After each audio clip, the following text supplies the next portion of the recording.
What's up? What's up? What's going on, guys? It's Biohazard Candy Kid coming back at you here with another great video. I hope you are enjoying yourself wherever you are on this planet. I hope you're doing something positive. So I have a few things. Well, I shouldn't say a few. I have a lot of things I'm going to be talking about. And stuff like that. So, just like, subscribe, and share. Hit that bell notification. Hit the thumbs up. Hit the thumbs down. It's up to you what you want to do. It'll just, if you do all that stuff, it'll get me notified more. I'll get noticed more through the algorithm. So that's all. That's why I ask. I just ask that you help me out. And also help yourself out too. So that way you can get notified of my videos and stuff like that. But I have a lot of things I'm going to be talking about here. I have a few things popped up here. Right now I'm just on the front homepage of Firefox, but I have a few things I'm going to be talking about. Right here, plus other things. I mean, I keep saying a few things, but I mean, there's a lot on the dinner plate tonight, a lot on the menu, and stuff like that. So, yeah. I don't. Okay, so let's begin with this.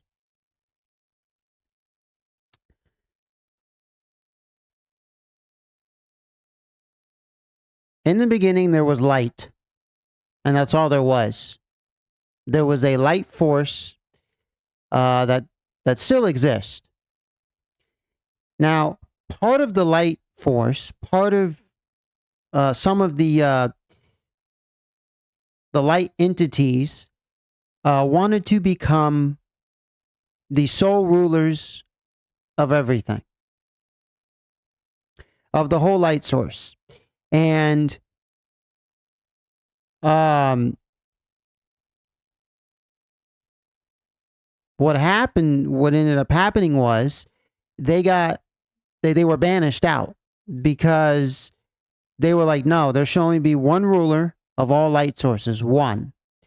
And the rest of them said, that's not how this works. We are all the rulers of, all of us are rulers of this collective. And so the ones that were banished out became the darkness, and they started to create negative energy.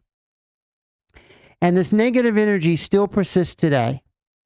But remember this, that they were once positive energy and they became negative energy. Okay? I want you to think about that for a minute. Just think about it. Okay? And these are just facts. It's just the absolute truth. Not because I said so, but because it just is. And also because we all know it. Because, I mean, we are a part of it. Okay? So, this negative energy still persists because you won't do anything about it. That's why. It's that simple. You choose not to do anything about it. You are given the choice to destroy it, kill it off, get rid of it, or let it continue, let it persist, and do nothing about it. Which is what you're doing. Okay? It's plain and simple. And you don't want to hear this. You see, right now, We are in a time where a lot of people are telling you, do not speak this way, do not speak that way, censor yourself. Stop using these words, stop saying this or that. Because they don't want to hear the truth. They don't want to hear what they have to do, what they're supposed to be doing. Because they don't want to go outside their comfort zone. They don't want to go outside the negativity. They don't want to go into the positive. Because the negativity has brought them all of these creature comforts, all of these pleasures, desires, and they don't want to go outside of that. They want to basically continue on with these short desires, these short things that give you these quick euphorias, quick highs, when the positive gives you that forever. But you'd rather not go that route. That's what you'd rather do.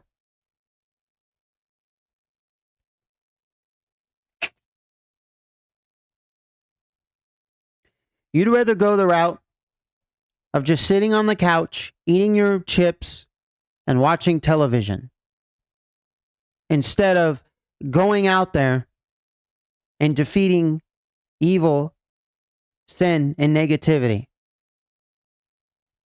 You would rather sit and do a video like I'm doing and talk about it, but not actually do something physical about it, not actually change the system.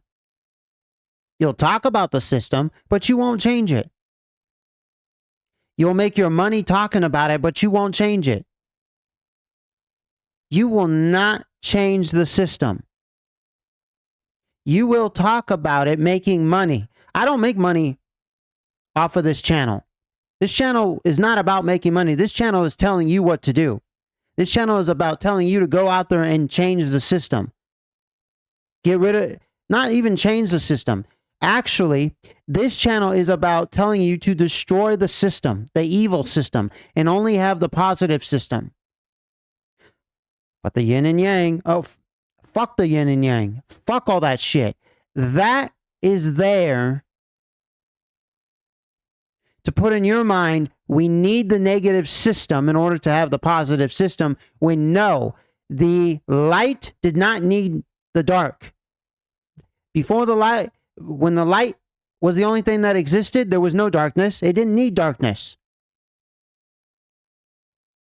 Darkness needs light, as a matter of fact. See, darkness would not have existed without some of the light bearers being banished from their light kingdom. So, the yin and yang is that the darkness only exists because of the light. It needs the light to exist. So the light can createth, so it can taketh. So it can createth, so it can eraseth. If the light can create darkness, it can erase darkness. Why don't you guys do that? Why? And what is the darkness doing? Your iPhone is about to get uglier, and it's not even Apple's biggest problem right now. So they're talking about liquid glass, right? But if you actually read this thing, okay, if you actually read this whole article from Vox, and by the way, anytime you go to a website and it's got like a continue with anytime you go to a website and it says to continue, pay, just refresh it, but make sure you double click that refresh real quick. Like press it once, press it again real quick, and then you'll get rid of that paid subscription thing and you can read the whole article for free. Okay? So don't let these fuckers, Vox and whoever, whatever else website you go to, don't let these fuckers steal your money. Don't give them any of your money. Okay? Screw them. We got to screw the system. Fuck making your money. Fuck all this shit. Yes, with my business partner, I'm making money. We're gonna make money on a YouTube channel, but I'm not there to make money. Fine. It'll help me pay for things and yada yada yada, get my life moving along. But that's not what I'm there for. I'm there to tell you the same stuff.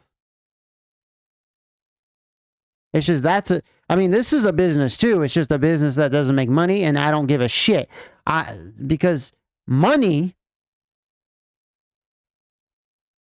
is not how you defeat the darkness. It's not how you defeat it. The darkness system is not how the darkness system cannot be defeated by money. You can throw the amount of money you can throw at it is to infinity and beyond, and darkness will not go away. But you keep going down on this article. So your iPhone is about to get uglier, and it's not even Apple's biggest problem right now. You keep scrolling down, keep scrolling down. Huh.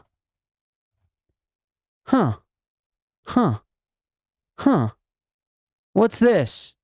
AI? Damn it. Trying to...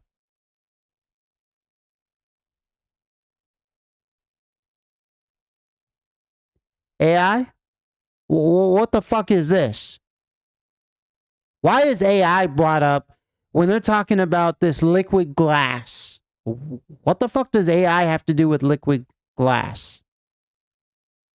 Oh, okay. The reason why AI is up here, the reason why it's in this topic, is because the darkness always has to put what's up ahead, what's coming. They always have to put a little splice of it in there. Because the article is about the iPhone, right? Your iPhone is about to get uglier.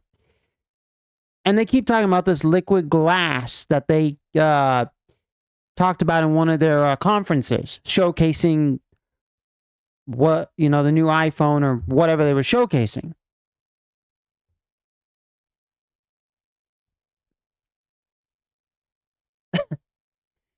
And then here it says, related, Apple's new AI is magically mediocre. Huh. But wait a minute. Aren't you talking about... Oh, and they bring up Siri, but Siri's just AI now. That's all it is. Before it was an actual woman. But now it's just an AI program. I mean... Before, it was an actual voice recording. It was an actual woman. There's a woman that you can find on the internet where she talks about how she was the voice of Siri. But then, as AI kept advancing, they just had AI take it over. It does the same voice, but it clears things up. You know what I'm saying. It doesn't have a mind of its own, although Apple claims that it does. It's an artificial intelligence that has a mind of its own. Yeah, bullshit. And that's basically going back to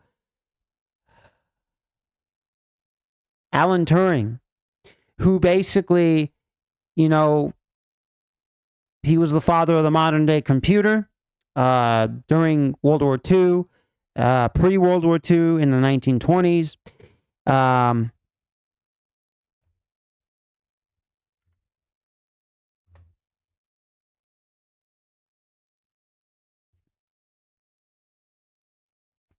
Mathematician and computer scientist Alan Turing.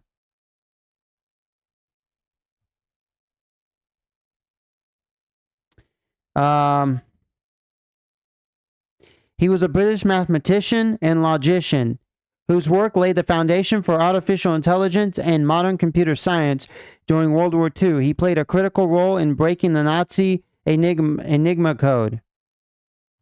giving the Allies an advantage that helped win the war in Europe. His work also contributed to the development of the computer. Turing's 1936 paper on computable numbers defined computation and outlined items, whose work laid the foundation for artificial intelligence and modern computer science. That's who Alan Turing is. And so when you read this article and they mention AI, think about Alan Turing, who was the father of modern artificial intelligence, modern computers, electronic computers, not mechanical computers, electronic computers.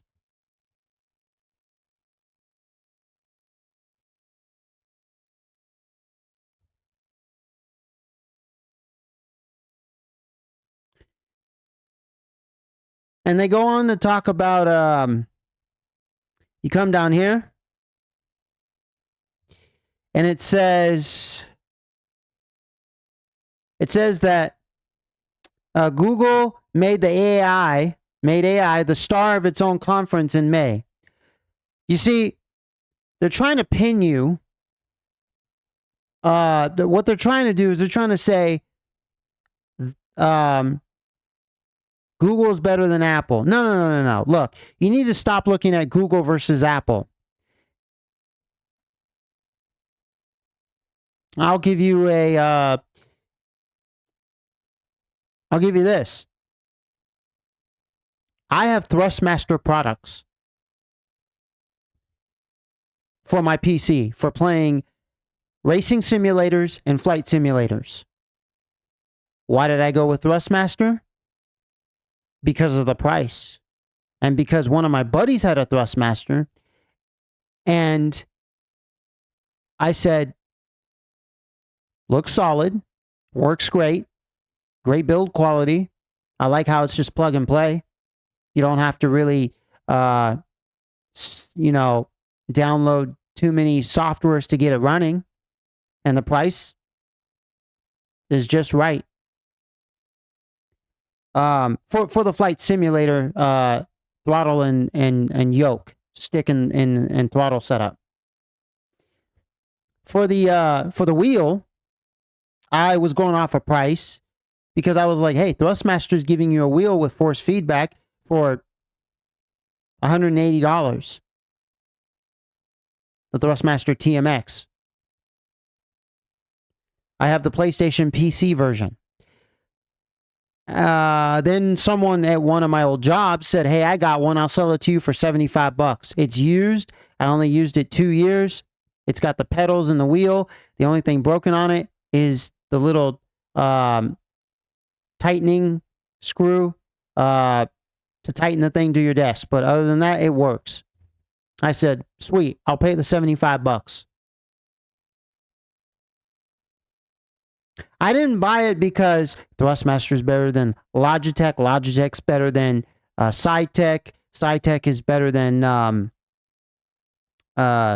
what's the other company? Hori. Hori's better than Fanatic. No, I could have bought anyone I wanted. I actually like them all. They're all great.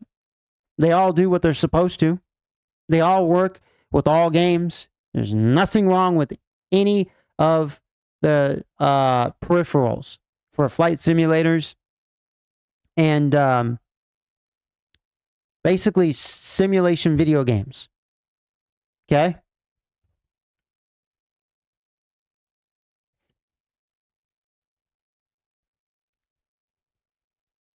I went off a price point. Thrustmaster was in my price point. It had all the features that everybody else had for $200. Okay? Sure, my wheel's not direct drive wheel, but I could give two shits about that. It had force feedback, it had all the buttons, it had shifters, it had pedals. Sweet. I got it for $75. The wheel, I mean the flight stick was great. Flight stick and throttle combo.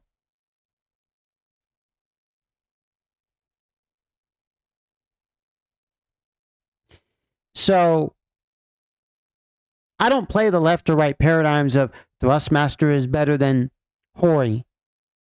Hori is better than Logitech. No. I watch videos on people who do those comparisons.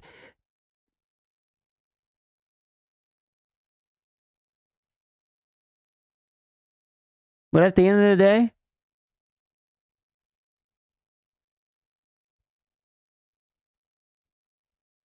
if I can get something I want, if I can get something I need for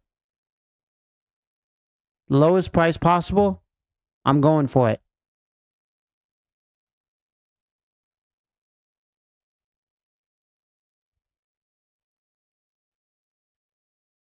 Oh, I think this camera is better than that camera.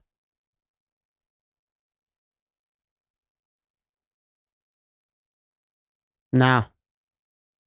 This brand is better than that brand. No, I don't play the left or right paradigms. So here they're trying to give you the left or right paradigm of Google's AI versus Apple's AI. And the thing I was saying with the wheel, the racing wheel, and the flight simulator combo is that no matter what company you go with, they are all on the same path, trying to get to the same end goal. Build a racing wheel with pedals and build a flight simulator stick and throttle combo. They're all going the same direction. The end goal is the same for all companies.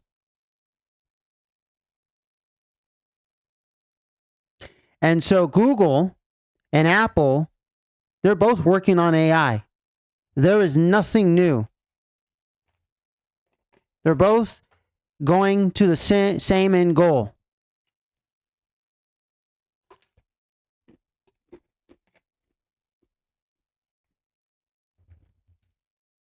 You think there's a difference.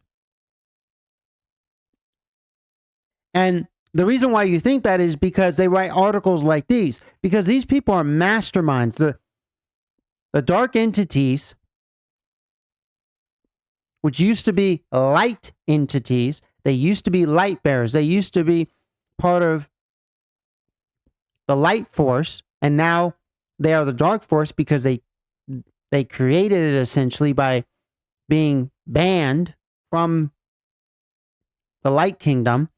They are masters at writing articles like these.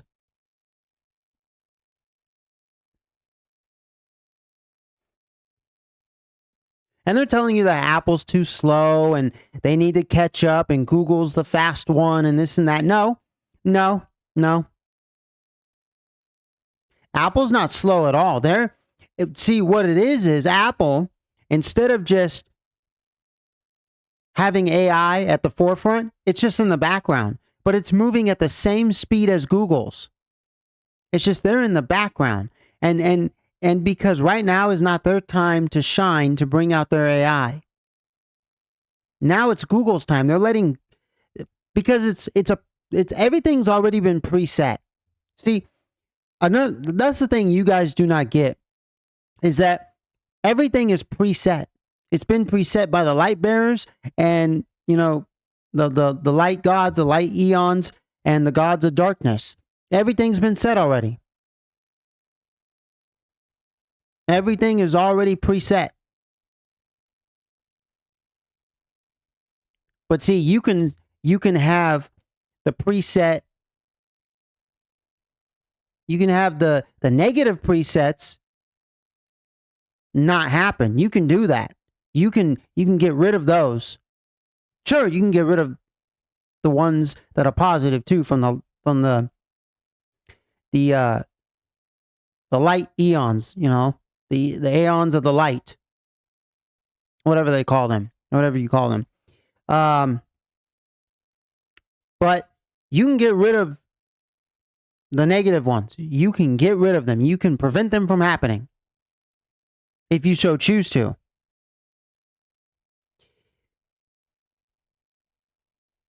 So, AI,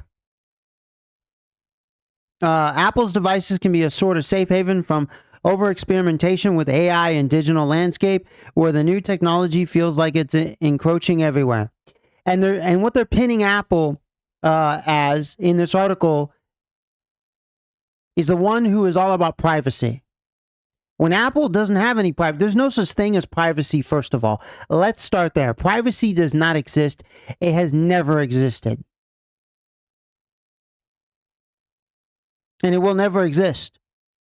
Because even if everything is positive, the light aeons and you being in the light and everything being positive, we still know what's going on. We still see each other.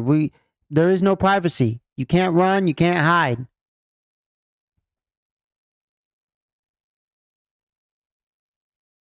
Everything is all eyes and ears. Everything is open. Doesn't matter if it's the light or the dark. There's no such thing as privacy. So when they pin it to you that Apple is much more private than Google, because what does it say here?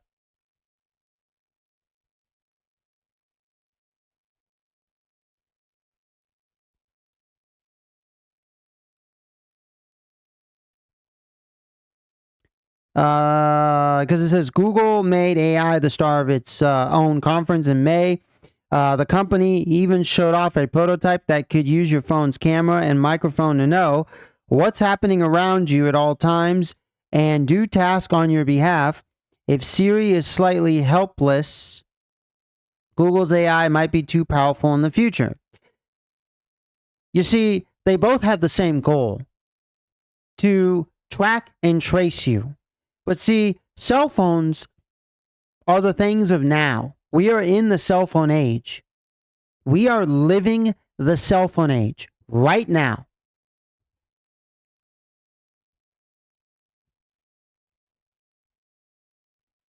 And we've been living the cell phone age since the first cell phone had been invented. But see, before the cell phone, they had to invent a telephone. And before the telephone, they had to invent a telegraph. And before the telegraph, humans had to learn how to send messages. How did they do that? They had messengers. That could have been human or animals, because pigeons were a thing. Then they invented something where a human and an animal were no longer required, which was a telegraph. And when I say required, a human didn't have to get on a horse and ride for miles and miles. He didn't have to get on a horse and ride somewhere to send a message.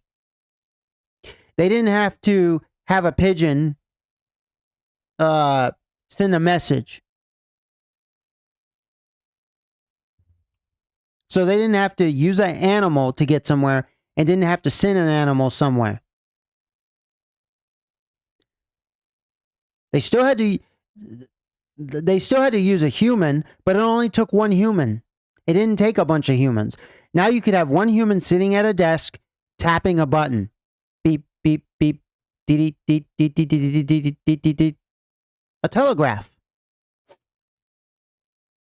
Morse code.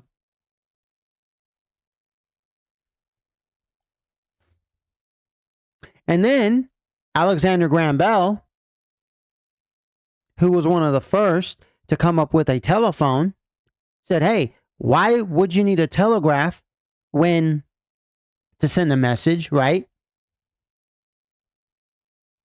From one town to the next, when we could make everyone have a personal talking device inside their house, using switchboards, having people listening in, this and that. And so the telephone was invented. And then what happened? They got even more personal when they invented the cell phone and pager.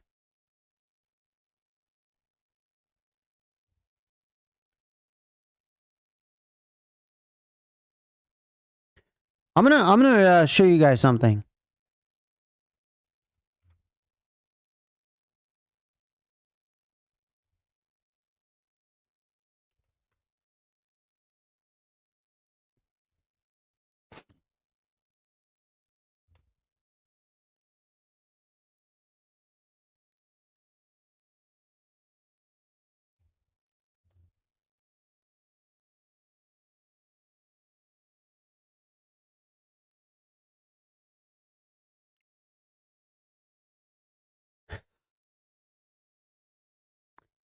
Um,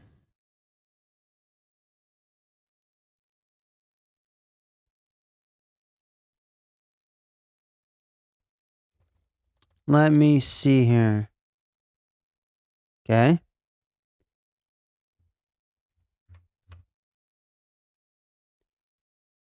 Damn it.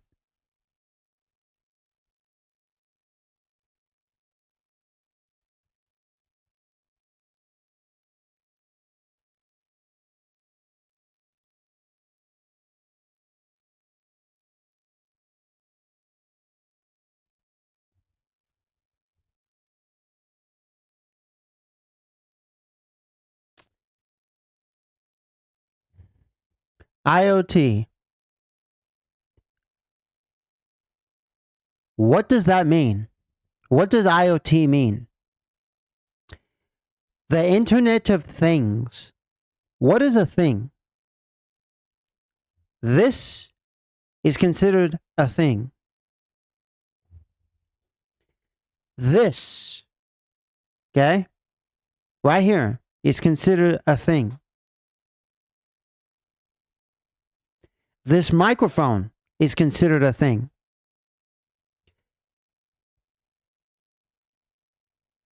But see, Internet of Things. The computer that I'm using is a thing where I can connect the internet with it. I mean, I can connect to the internet with it.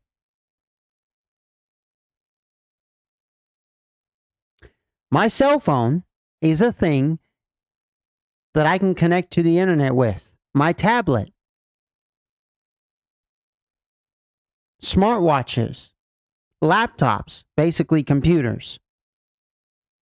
And now,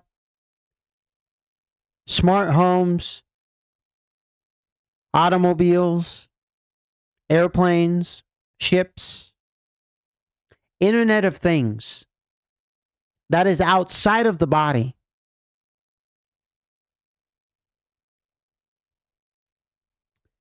The Internet of Things refers to a network of physical objects, things, embedded with sensors, software, and other technologies that enable them to connect and exchange data with other devices and systems over the internet.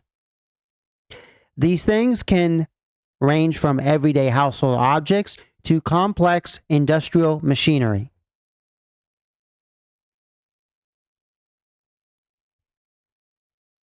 I guess that's not a picture I can click. IoT.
The IoT, Internet of Things. If you look at this picture, what do you see? You can see a picture here of a cell phone, 3 computers hooked up, everything that connects to the internet, that's a thing. Okay? IoT.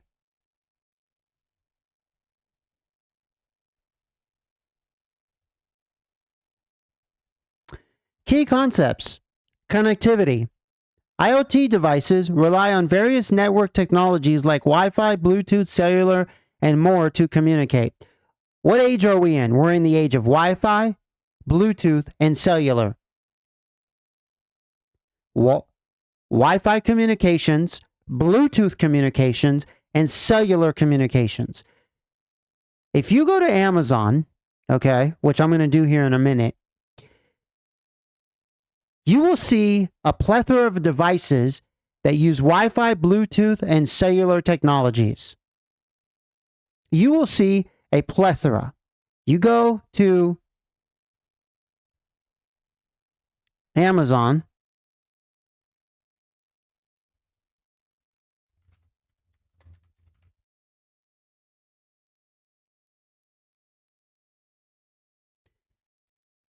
Look at this. Look how many smartwatches there are. Now, I'm going to tell you something. I have a cousin who he had one of the first smartwatches in the planet. If I recall, it was made by... What was it made by? What's that company? I think it was made by... I'm not sure if it's Casio.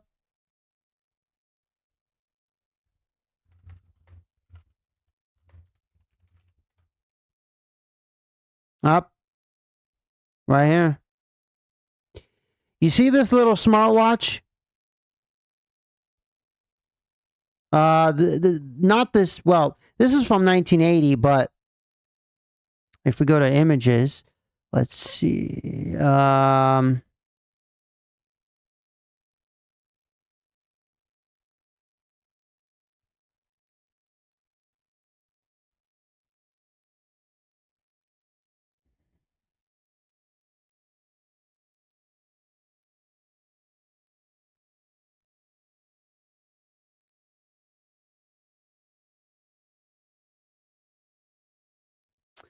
Yeah, it was basically something like this one from the 1980, but it was like from 2005, and you could talk to it. I mean, you could talk on it. You could have a little SIM card from your service provider inside the smartwatch, and it had a dial pad, a physical dial pad, and it had a little tiny screen showcasing the number you were dialing.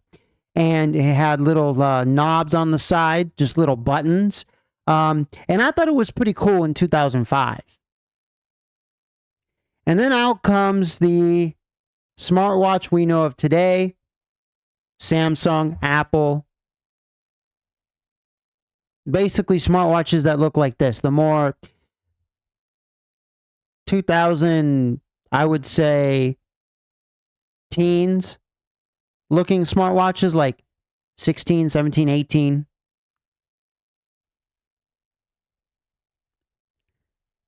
Now, don't get me wrong. They look cool.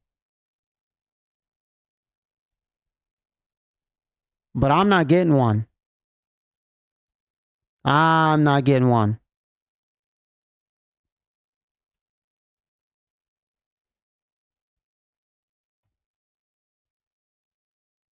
And I suggest you don't get one either. Because these devices are demonic. Oh, yeah. Telling time is actually a demonic thing. Time doesn't exist. See, time was created by humans somewhere in like the 3rd century by people of religion.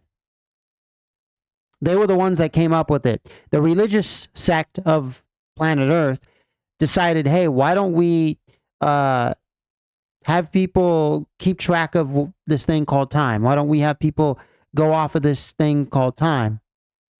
Like one of the first things that was enacted was a sundial. See, that concept was brought about because they knew of the natural state of things where you were supposed to wake up when it's sunrise and you're supposed to go to sleep when it's sundown. And so they said, hey, why not create some type of a time device that goes with the sun?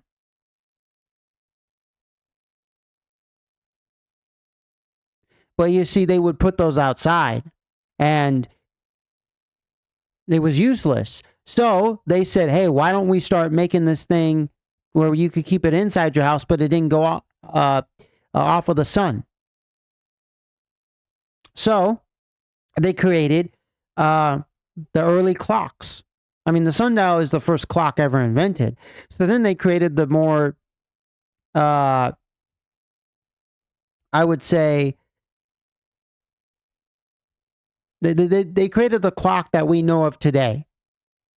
The one where, like, I mean, there's many types of clocks. There's digital clocks, there's mechanical clocks, but you know which ones I'm talking about. Where the little bird comes out, cuckoo, cuckoo, cuckoo.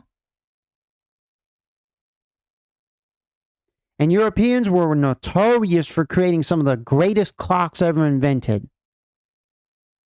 They could tell time accurately. And now we all have digital clocks. So, smartwatches, right?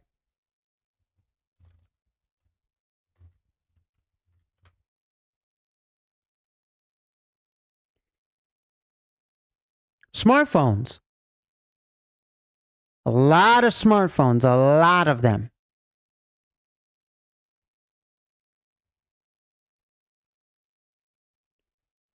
Look at all these smartphones.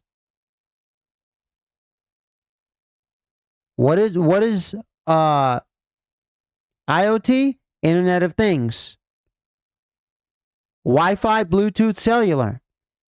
I'm showing you all of these things. Smartphones, smartwatches.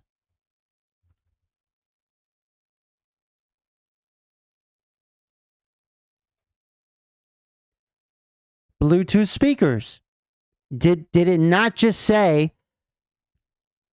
Bluetooth right here? Huh? So, did it not just say Bluetooth? What are these? Bluetooth speakers. These things right here are Bluetooth speakers. Some of the speakers also have wireless connectivity.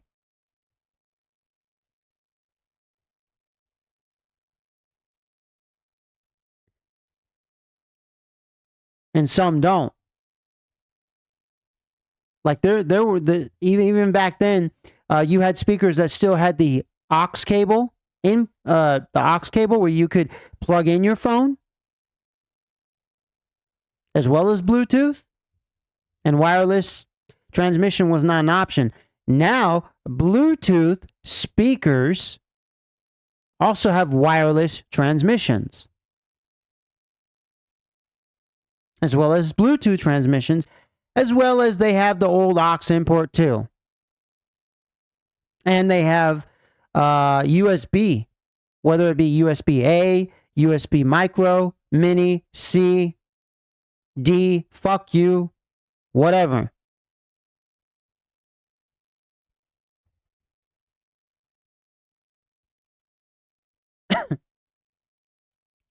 Okay? Alrighty? These are the new things. And I say new because, like, these haven't been out for like 30 years.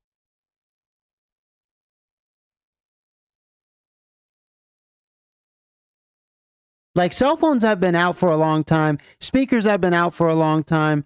Watches have been out for a long time.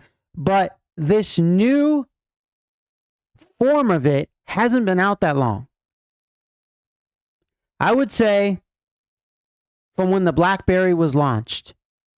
The first BlackBerry phone, which was literally the first smartphone, which was basically a PDA with the phone technology. Because the PDA was supposed to be the smart device, but it wasn't. It didn't catch on. And so BlackBerry took that PDA and said, here, we got it. And then Apple came along and said, oh, but we got it better. And then comes Android, then later on bought by Google, which was all by design.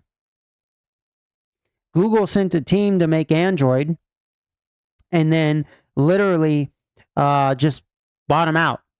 So instead of Google doing the project, they just have someone else do it and then buy them out later. It's like YouTube. Have someone else do the project, and then we'll buy them out. We'll give them a lump sum of money and take their project. So they just steal. They don't produce anything. So these are all IoT. These are some of the IoT, Internet of Things. I'm showing you sensors and actuators. Sensors collect data about the environment or the device's state, while actuators respond to commands or data, enabling automation and control, which is what they want in the end. When they reach transhumanism, okay, they want automation and control of all human beings, of all life. That's one of the key aspects of transhumanism. And the singularity. The singularity is the end goal. The singularity is really the end goal of darkness, is to eradicate everything and only have left darkness.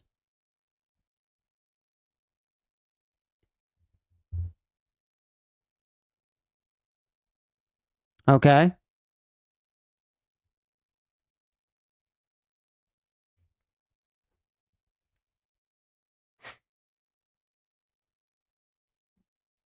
That's really the end goal.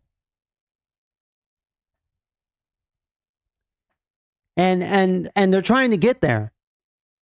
They're putting a bunch of sensors everywhere to collect data about the environment or the device's state. See, right now, we are in the biggest data collection era ever witnessed by mankind. We are in such a data collection era, it's ridiculous. They are harvesting and collecting your data like you can't imagine. They're doing that right now to me. They're doing that right now to you. And that's because you're letting them do it. It's not because of anything else, but you letting them do it. You're letting this happen to yourself. Not a lot of people are going to tell you that. They're just going to tell you about what they're doing, but they're not going to tell you what you're doing wrong. And what you're doing wrong is you're letting this shit happen.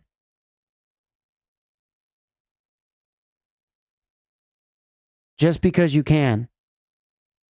Just because you can let it happen. You can make that choice to let it happen, and so you're letting it happen, which you shouldn't be doing that. Don't do that. Stop doing that.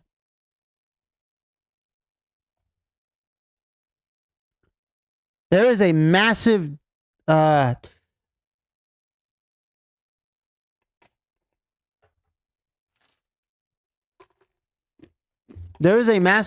collection business that is happening right now.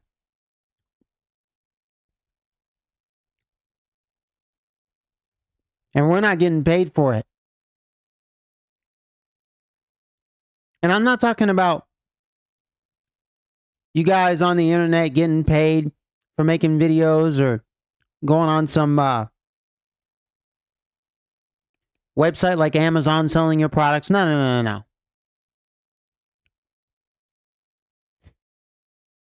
That's not what I'm talking about. I'm talking about them just straight up collecting your data, harvesting your soul, harvesting whatever you look up on the internet, whatever you purchase, wherever you walk, eat, sleep.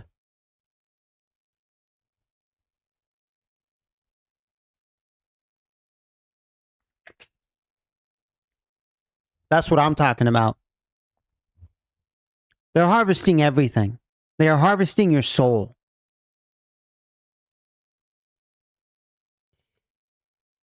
Data processing. Collected data is often processed locally on the device or sent to the cloud for analysis and further action. Do you want to know what the cloud is? See, a lot of you think that the cloud is like heaven. This so-called heaven that all religions talk about. No, that's not what the cloud is. The cloud is just a space that they have created for all this data. It's a cyberspace. You know, not many people use that word anymore, cyberspace. That's a word they used in the 80s, 90s, and early 2000s, up until, I would say, even 2010.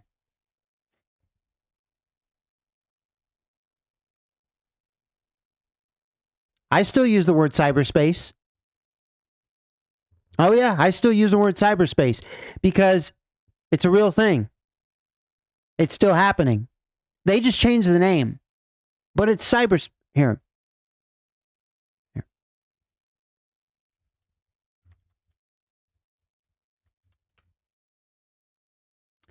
Cyberspace refers to the online world of computer networks, encompassing the internet and other digital environments where information is exchanged and interactions occur. It's a vast, interconnected space that facilitates communication, information access, and various online activities, but is not limited to the public internet, also including private networks and online services.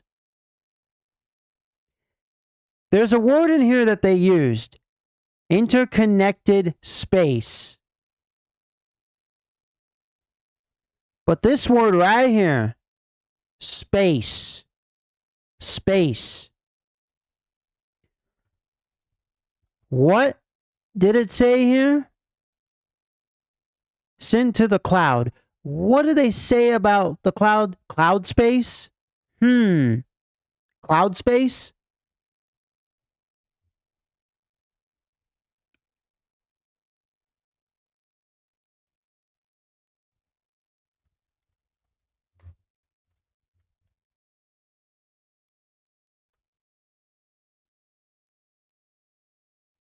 I typed in cloud space, but they call it cloud storage.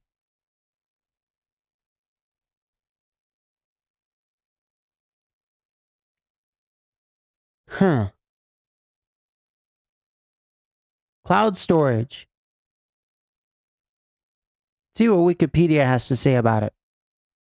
Cloud computing is believed to have been invented by, blah, blah, blah, blah. Cloud storage is a model of computer data storage in which data said to be on the cloud is stored remotely in logical pools and is accessible to users over a network, typically the internet. The physical storage spans multiple servers, sometimes in multiple locations, and the physical environment is typically owned and managed by a cloud computing provider. These cloud storage providers are responsible for keeping the data available and accessible, and the physical environment secured, protected, and running. People and organizations buy or lease cloud capacity or lease cloud storage capacity from the providers to store user organization or application data. Cloud storage services may be accessed through a co-located cloud computing service, a web service application programming interface, API, or applications that use APIs such as cloud desktop storage and cloud storage gateway or web-based content management systems. That's cloud storage, cloud space. Because see, I typed in cloud space, okay? And out came cloud storage, space, storage, same thing, cyberspace. The online world of computing networks. What is a cloud storage? It's a bunch of computers. It's a big network. It's a big computing network. Because it says right here, cloud storage is a model of computer data storage. Okay. All right. All right. In which data said to be on the cloud is stored remotely in logical pools and accessible to the user over a network. It's a computer network, computing data storage network.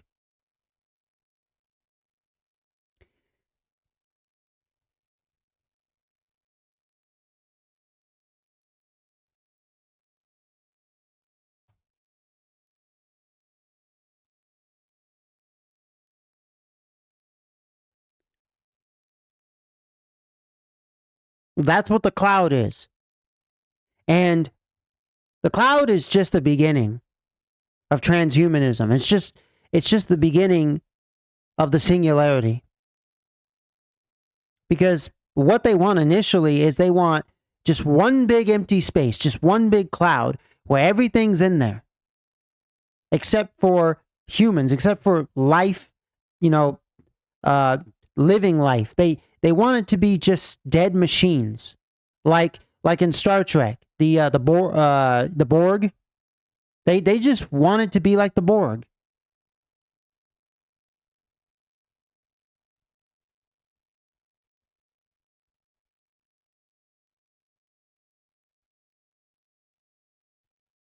You see,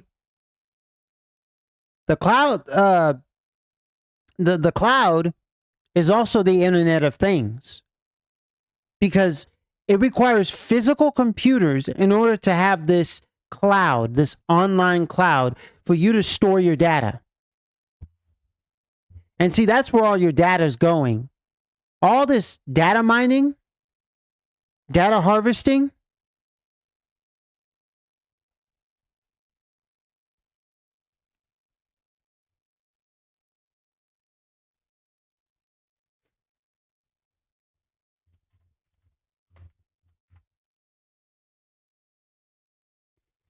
data mining is the process of discovering patterns, anomalies, and other useful information from large data sets.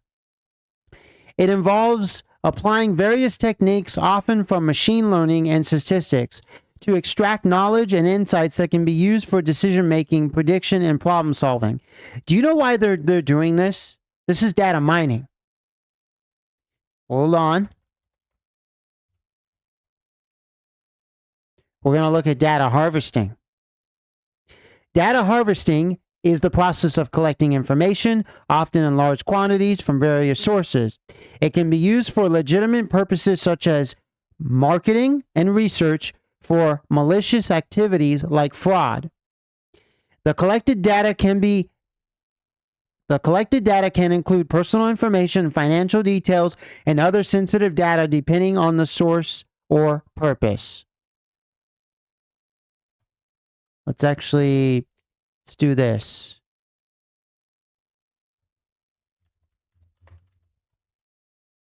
Let's do this. They're both the same thing. It's collecting information. This is the process of discovering patterns and anomalies and other useful information from large data sets. But you're still collecting things. It's all just a way of collecting one's data, one's own data. Whether it's mining or harvesting. Mining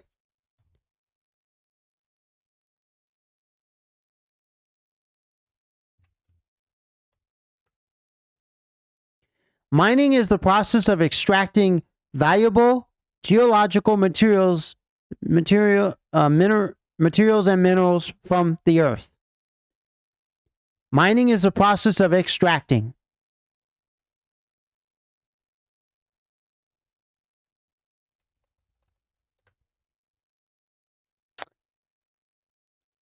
Extracting, gather a crop as a harvest. Gathering.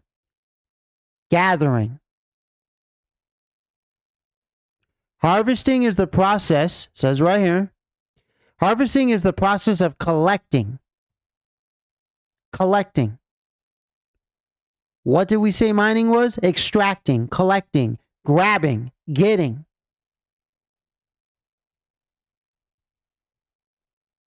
They're all the same. what they do is they throw these terms around, they throw these words around like they're two different things to make you think this is bad, this is good, left or right, up or down. No, they're both the same thing. I just showed you. I pulled the receipts.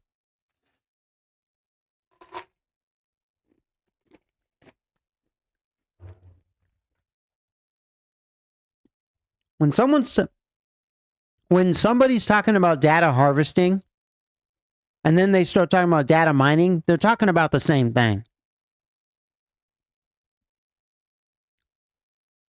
They're not two different things.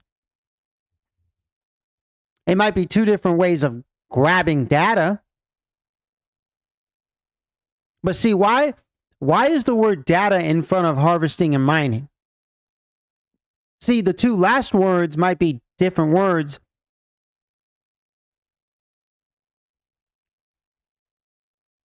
And the first word will be the same word. See, the first word, data, is the same word for both, and the last two words might be different, but they mean the same. Oh, let me re-say this. The last two words in front of data might be different, but they mean the same thing. Grab. You can just call it data snatching, data grabbing your data. They're pulling your data. They're getting it. Taking your data. Now, what are they doing with this data? They are using it to train AI. See, before, when they were capturing your data, they didn't have a good enough AI that could use the data. So they kept working on the AI systems to make them better and better. That's how come today you can pretty much get on your cell phone, basically that's how come today with any type of electronic device, you can get on there and use any of these AI programs and it'll spit out an image really good. It ain't perfect, but it's really good. You can have it spit out an image of a headshot of a human being, and it's really good. As of 2025, even in 2020, it was really good. Because the AI systems that they developed over time that have been released from 2020 onward have been really good. They worked on them for a long time. So when you read an article and they're trying to pinpoint it as Google and Apple, this or that, Google versus Apple, they're just working on the same shit and working towards the same goal. Excuse me. The same goal is data mining, data harvesting, training AI to be better, to overcome the obstacles that lie ahead and that are present now, and to surpass the human being. And also, this talk about sentient AI, where AI has a mind of its own. It's been zapped with lightning, and it's like what's it called? Short Circuit 2. For those of you who know that movie, both of those movies, that type of talk. When they talk about AI being sentient, that's bullshit, because a computer cannot be sentient and it will never be sentient. And there is this argument that one day it will be. No, it won't. Because there will always be a master at the controls of a computer. There will always be.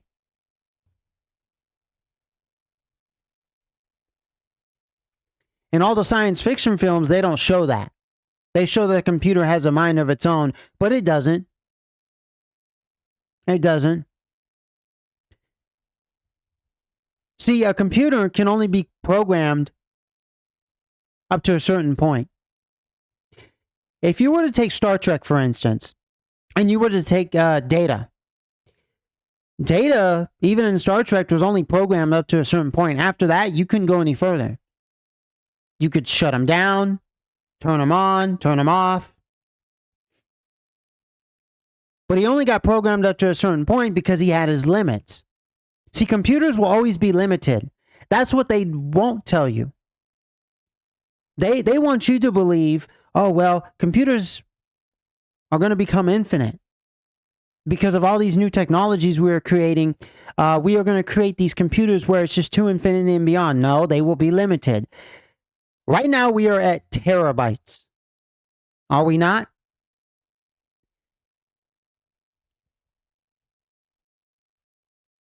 Are we not at terabytes?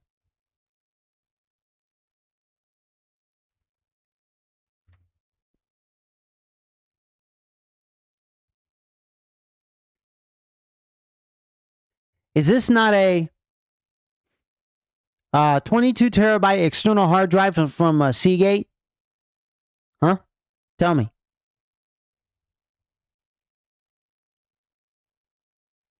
Right now, we are at terabytes. I forgot what comes after terabytes, but we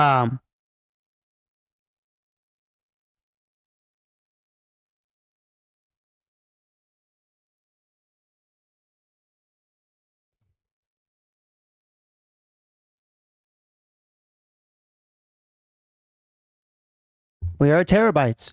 That's the limit we're at. In terms of, this kind of stuff. 22 terabytes, right here, 8 terabytes, 1 terabyte, 28 terabytes. We are at we are at that mark. And then we will surpass terabytes and we will go to the next thing, which they're already talking about. And that's going to be the new limit. So you see, computers will always have limits. A computer will never be shocked by lightning and turned into, a real thing and have a mind of its own. No matter what these scientists do. No matter what these geeks and these, computer personnel do. No matter what these geeks do, no matter what these scientists do, these engineers, you won't get a computer to have a mind of its own. There will never be sentient AI. They will sell you that AI at some point is sentient. They will sell you that. They will sell it to you like you can't imagine. There will be a point in time when you will be out here on this planet and there will be AI robots. There will be, AI everything. And somebody's going to sell you, look, it's sentient. I'm not at the controls. When, nope, it's been pre-programmed. Or somebody's at the controls. And with a push of a button, they can turn it on, turn it off, flip it on, flip it off, flip the switch.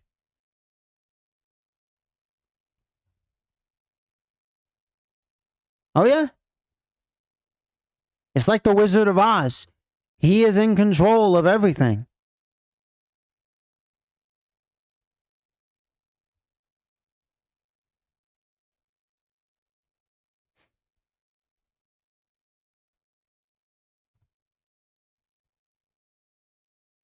Connectivity, sensors and actuators, data processing. Collection data is often processed locally on the device or sent to the cloud for analysis and further action. Yeah. So when they collect your data, okay, they process it locally. How locally? That I don't know. But let's just say it's localized. Okay. It says collected data is often processed locally on the device. So yeah, right here. My bad. It could be locally on the device or sent to the cloud, but it's most likely sent to the cloud more than on the device. It's most likely processed on the cloud more than it is on the device. It's going to the company. It's going to some third party. Whoever it's going to through the cloud for analysis and further action. No, it's to train AI. It's to train the computer. It's to train all this electronic stuff and make it better. Yes, and also to make a separate version of you in this system that they are creating. It's to make a copy of you.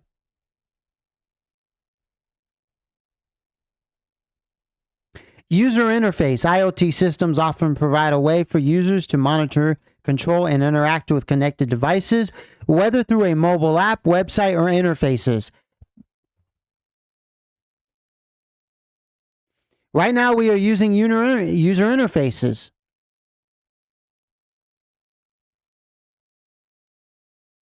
I'm using one right now because it says connect devices, whether through mobile app, okay, cell phones, tablets, smartwatches, website, the internet, or other interface.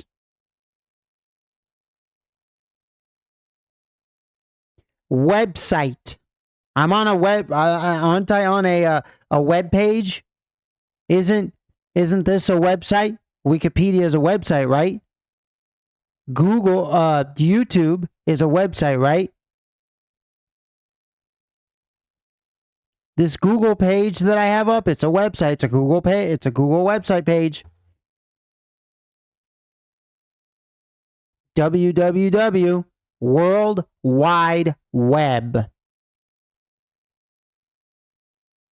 Examples of IoT in action: smart homes, smart thermostats, lighting systems, security cameras, and applications that can be controlled remotely and automate tasks. Now, those of you who have those, I would get rid of them quickly. You don't need that. You can use a regular old toggle switch.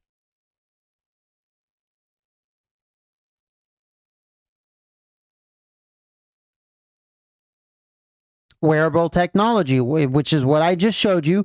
Smartwatches, fitness trackers, and other devices that monitor health metrics and connect to other devices. I just showed you smartwatches.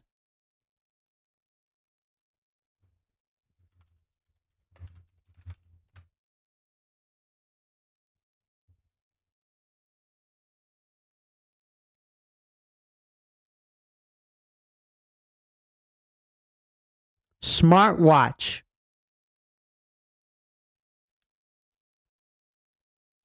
I just showed you what a smartwatch looks like.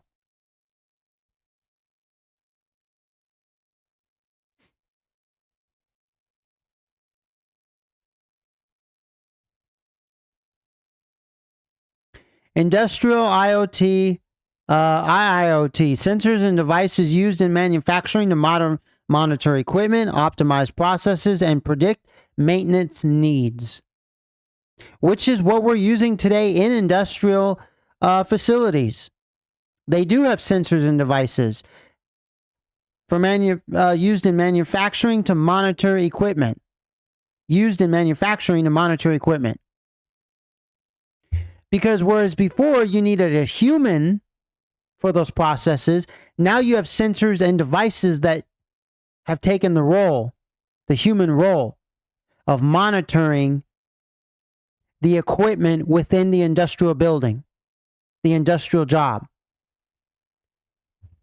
And as a matter of fact, children used to do that in the 1800s. And then they got rid of these, they started these labor laws where they said, hey, let's get rid of children. Let's have children out of the equation. And so they said, anybody who's an adult can do this job. But then what happened? As soon as the computer came in, they started having computers do that task. Basically, the task of monitoring the equipment in the industrial environment, the building, the business. Sensors and devices used in manufacturing to monitor equipment, optimize processes, and predict maintenance needs. It's also doing those tasks, optimizing processes and predicting maintenance needs. That's what these robots are doing. That's what the AI system is doing. You know, I'm going to use this as a reference. I might have him on my show one of these days. I might get him on here maybe to talk about his business and how screwed up it is. But I'm gonna say something. So I have a buddy of mine.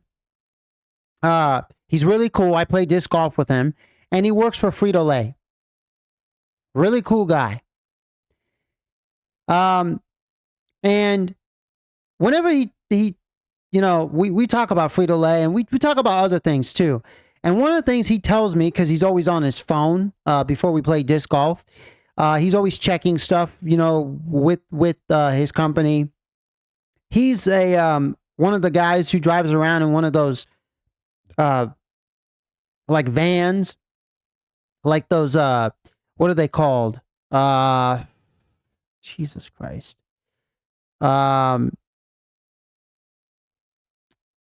Like the Ford Transit vans, you know, stuff like that. The Dodge Ram ProMaster vans, you know, the little small ones for businesses. He drives around in those.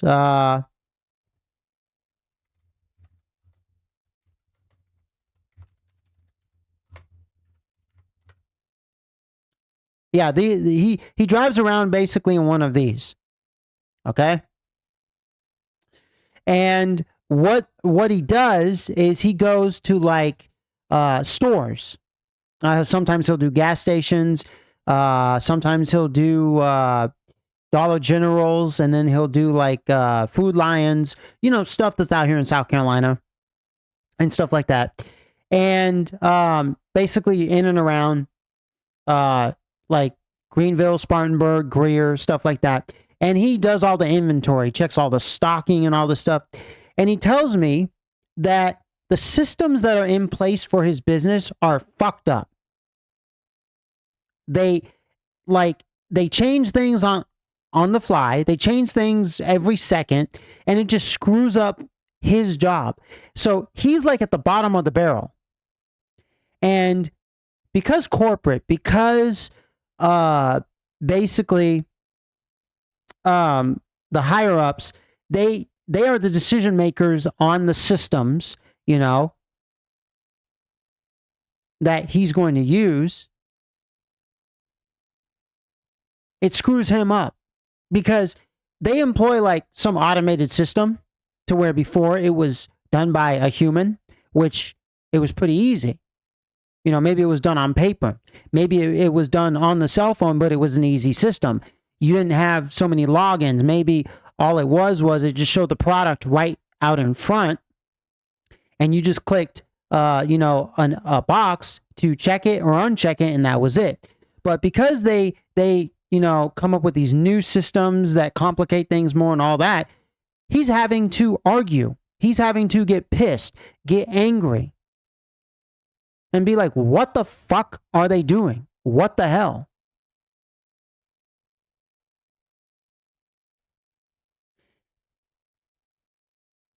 It's ridiculous. And this happens, like, it seems like it happens every month, I would say. Or every week, or every other week, like every 2 weeks, every month. Like there's some problem. Because like, oh, now they have this new app. You have to log in here, have to do this. Now there's collection of this, collection of that. Now there's this system put in place, makes the job harder for me. See, they don't see. It's not that they don't see that the little guy gets hurt. No, they see that. They just don't care. Because they just want the company to make money. Frito-Lay is out there to make money. They don't care about the little guy. They don't care that he has to deal with all the problems, that he missed a meeting simply because the app screwed up. And then they come out with some patch that fixes things when it doesn't really fix things. It might fix that issue, but then brings a whole lot of other issues. When the first thing they came out with worked just fine, didn't have any issues, they could have just left it at that. But no, that's too slow. We need something faster. We need our products to get out faster. We need people to buy our products faster. We need to make money quicker.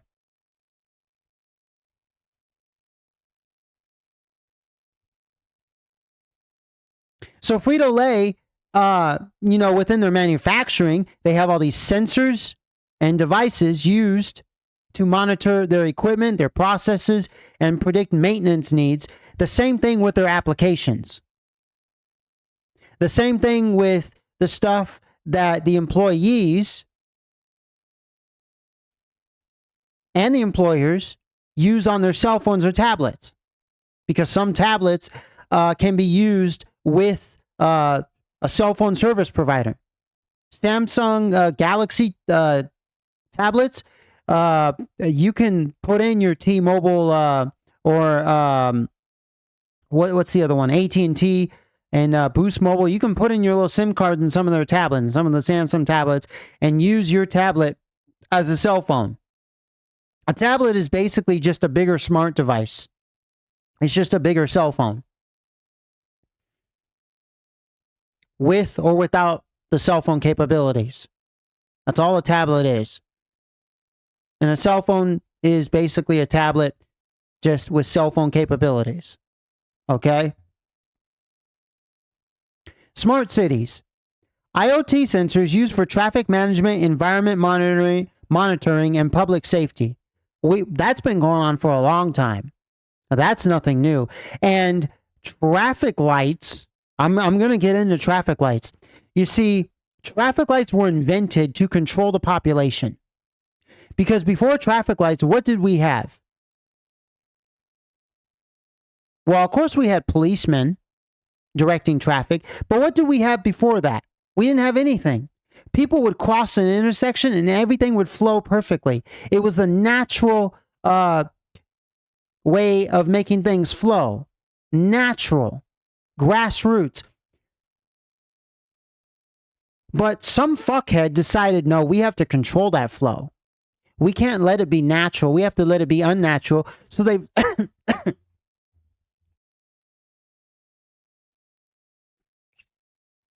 So they basically installed police officers in the intersection. Well, the police officers weren't enough because police officers could get killed. Police officers wouldn't be as effective. So what did they come out with? Stop signs and stoplights. Which are controlled by people. But see, now... As of now, since AI is out, it's controlled by computers and sensors. IoT sensors used for traffic management, environmental monitoring, and public safety. Sensors. You don't need humans anymore. You just have an AI. You have sensors and devices for traffic management, which is what we have now in some cities, which are the first smart cities. See, they're already using existing cities as smart cities. And I'm talking about the major cities. New York, San Francisco, Tokyo, London, Moscow, Milan, Sao Paulo, Toronto, San Diego. The big cities, Austin, Houston. They're using those cities as the test beds for the smart cities. Those are the first smart cities. And they're only using pockets of the cities. Do you know why the LA riots are going on? Do you want to know why? It's not because of the ICE raids. The LA riots are not because of immigration. See, nobody is talking about this when it comes to the LA riots. Do you know why?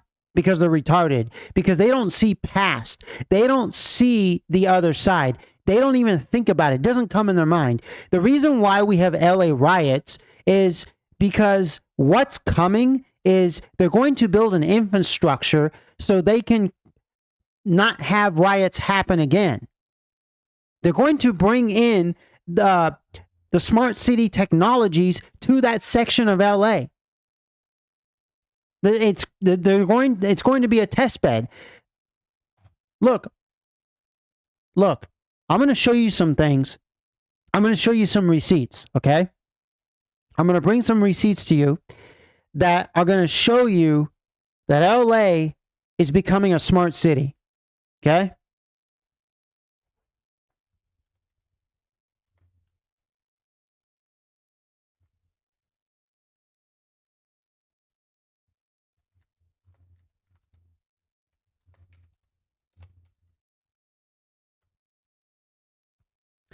City of Los Angeles, Smart LA 2028. Let's see. Technology agency. Okay. I'm from California. I've lived in Central and Southern California. Never lived in the North. I know all about California. I know the history of it. I know a lot of things about it. I was born and raised there. Most of my life up until 2024.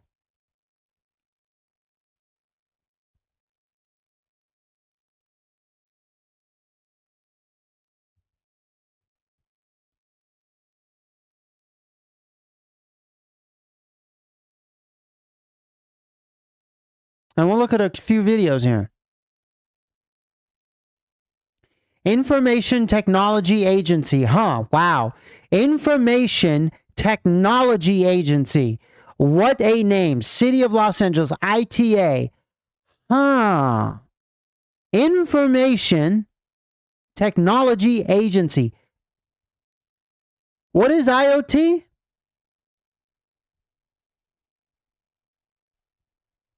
What does IoT have? Connectivity, huh? Devices rely on various network technologies, huh? What information, huh? Oh, data mining, huh? Data harvesting, collecting of your information. So it's funny how right here for the city of Los Angeles, we have Information Technology Agency who wants to build a smart city, which when you live in a smart city, they are going to be collecting your information, your data. With the use of smart technology and the agencies that are operating these technologies, these various technologies. So it's funny how it's called Information Technology Agency. You see how my brain works and how your brain is supposed to work? I came up with this on my own. I'm just showing you receipts. I'm just going back and forth showing you information.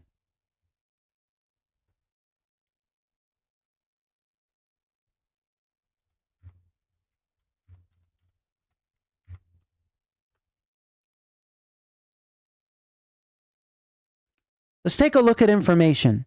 Facts provide or learned about something or someone. Something, Internet of Things, something, or someone. And we'll get to the someone in a minute. We'll get to the next thing after IoT, Internet of Things. What is conveyed or represented by a particular arrangement or sequence of things. Oh, and the first one says a vital piece of information. Genetically transmitted information. Genetically. Well, we'll get to that in a minute. Information is an abstract concept that refers to something which has the power to inform. At the most fundamental level, it pertains to the interpretation, perhaps formally, of that which may be sensed or their abstractions. Any natural process that is not completely random, any observable pattern in any medium that can be said to convey some amount of information. Whereas digital signals and other data use discrete signs to convey information.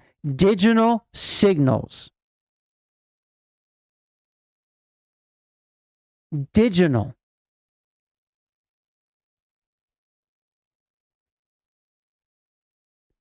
Other phenomenon as artifacts such as analog signals, poems, pictures, music, and sounds and currents convey information in a more continuous form. Information is not knowledge itself, but the meaning that may be derived from a representation through interpretation. Digital signals. We live in a digital age, don't we? Information can be sent and received from one person to the next, one computer to the next, through digital signals. A radio can be considered a digital signal. Your wireless internet can be considered a digital signal. Your Bluetooth device can be considered a digital signal, because digitally, it's sending some type of information so one device can talk to the other. So your cell phone can talk to your speaker so you can play the song and have it come out your speaker via Bluetooth. A digital signal. Even if it's a wired connection, it's still a digital signal.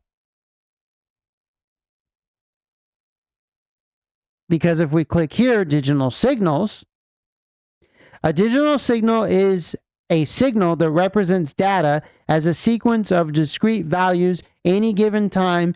It can only take on most one of the finite number values. This contrasts with analog signal, which represents continuous values at any given time. It represents a real number with continuous range of values. Okay? Digital circuits.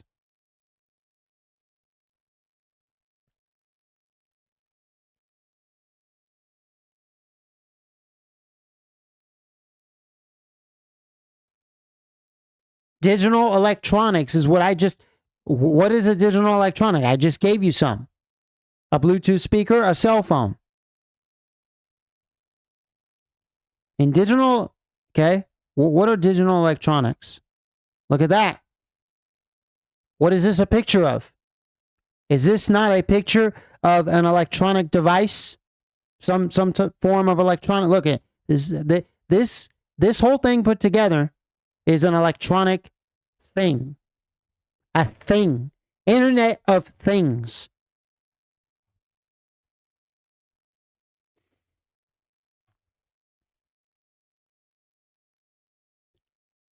Digital electronics is a field of electronics involving the study of digital signals and the engineering of devices that use or produce them. Your cell phone, your tablet, your car produces digital signals. Does it not? You see how I'm connecting everything here? I'm way ahead of the game. I didn't even have to click this digital electronic thing. I didn't have to click this definition of signal on Wikipedia. But I wanted to show you, I wanted to send you the receipts.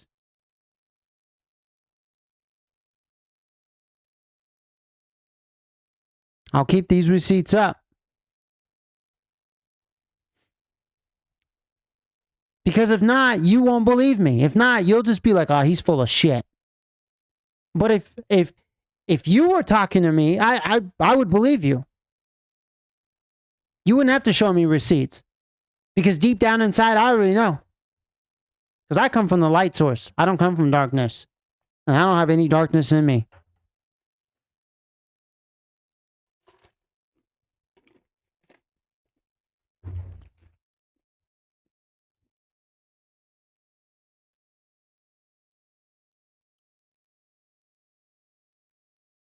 But let's take a look at this. Information Technology Agency. That's just funny. I find it funny. Smart LA. Ted Ross. Chief Information Officer. General Manager, Information Technology Agency.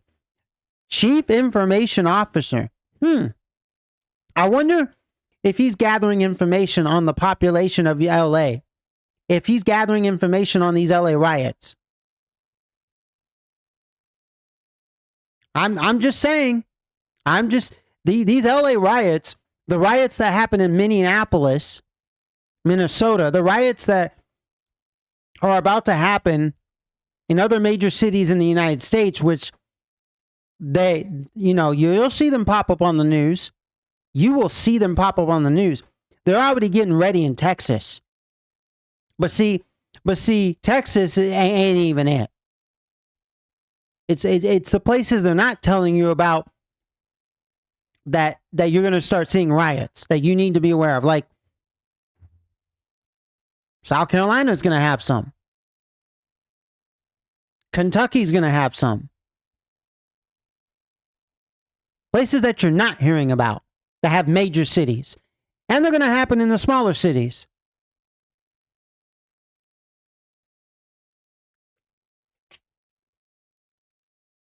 But you see, it's not even about the riots. It's not even about race, gender, where you come from, illegal, not illegal. It's not about that. It's about harvesting what they can from rioting. Because if you look at Sigmund Freud,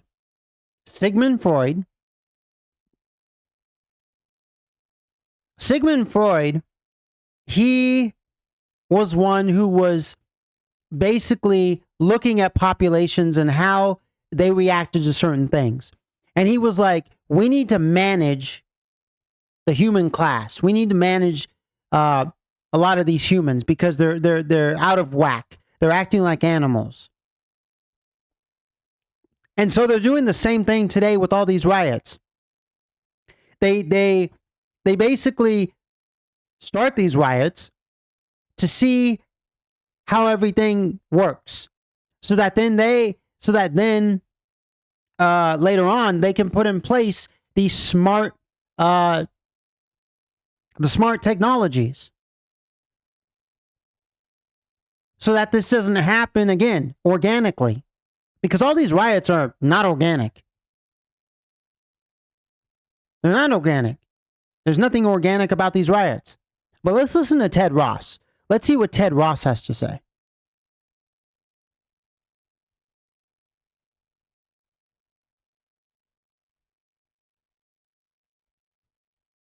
Hi, my name is Ted Ross, Chief Information Officer at the City of Los Angeles. As you know, we live in a world full of urban challenges, from traffic congestion that takes our time and pollutes our environment, to natural disasters that threaten the safety of our communities. To address these challenges, Los Angeles looks to smart city technology. What did you say here? Of urban challenges, from traffic congestion that takes our time and pollutes our environment. Right then and there, they had to go straight to one of the four things they hit you with, which is climate change, pollution. You see, they got four things on the table: war, climate change, health, and race, gender, all that crap. And he just hit you with the climate change, with pollution. That's the first thing out of his damn mouth. This motherfucker, he went straight to climate change. If and I would say the same thing if he went straight to war. I would say he went straight to war.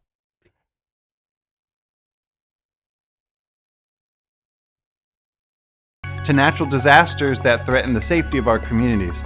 Natural disasters.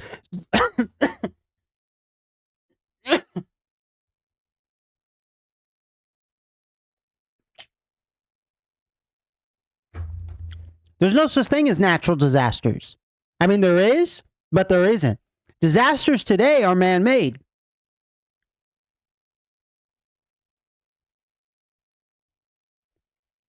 And vehicles don't pollute. Vehicles do not pollute. Like, there's statistics out there that show that, like,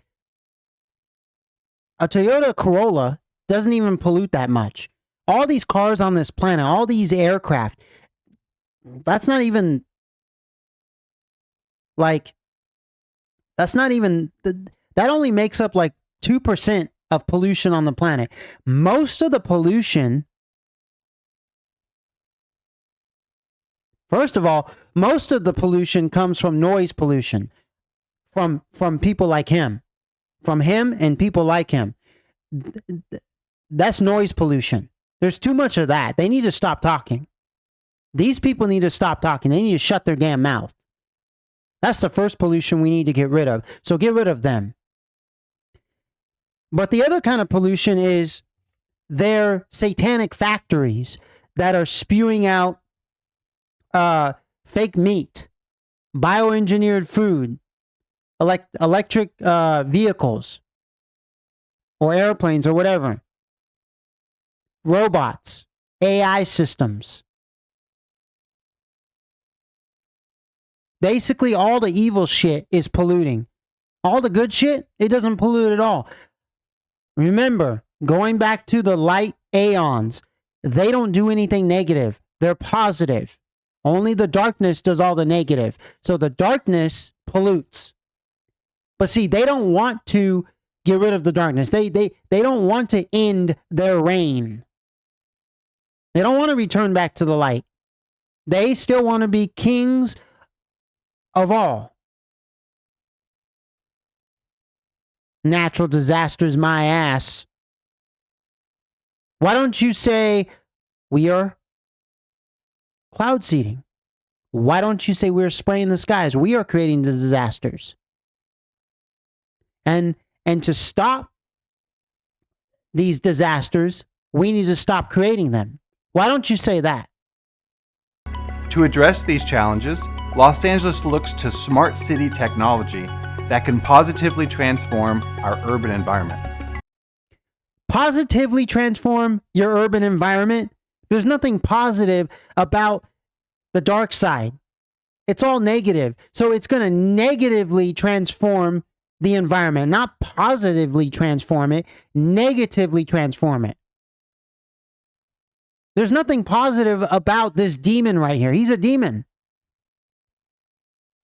He is a demon speaking to you, speaking to the world, and saying the word positive. No, demons don't say the word positive. Oh, wait, they do. They do to hide the word negative. They put on a mask. They don't show their real face. They don't come out of their shell.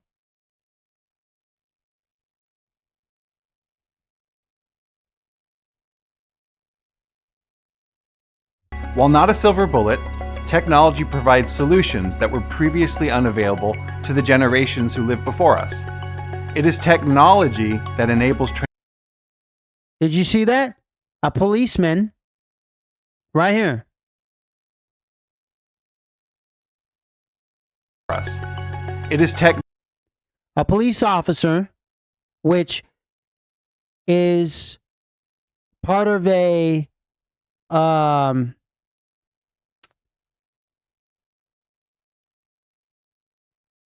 they're part of the Freemasonry orders. Okay, you can look this up. But police officers, they are Freemasons. They They go to Freemasonic lodges. So a police officer with a camera. Now, what do I always tell you? Expose evil, one camera, one microphone at a time. Use their technology against them. As they try to use it against us, we need to use it against them. You see, there's a badge, there is a camera right there, body camera. You know, I can pull it out.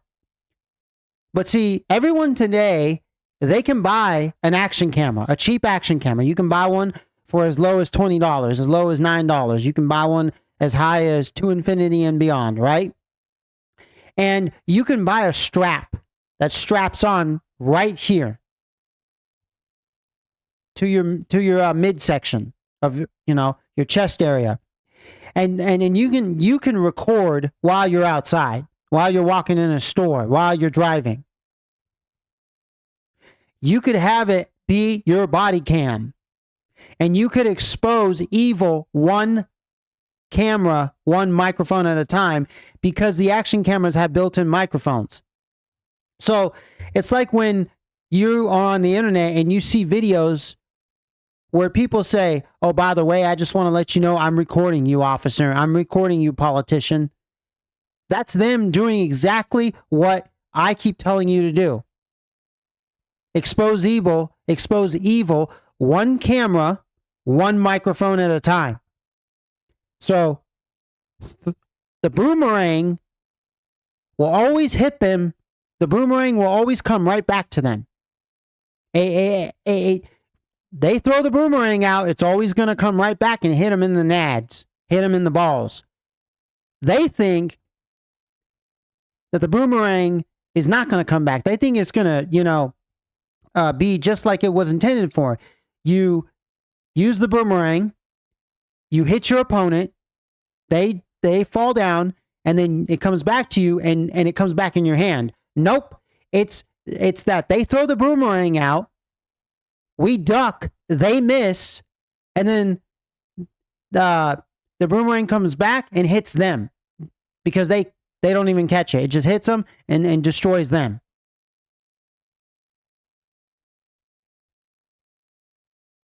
So they're not just going to see the camera is one thing, but they're going to employ so much more than the camera. Let's continue. Technology that enables transparency in our policing and gives a powerful voice to our diverse communities. You see, what does this look like? What does this look like? This looks like a bunch of, rioters with a police officer. What is going on right now in LA?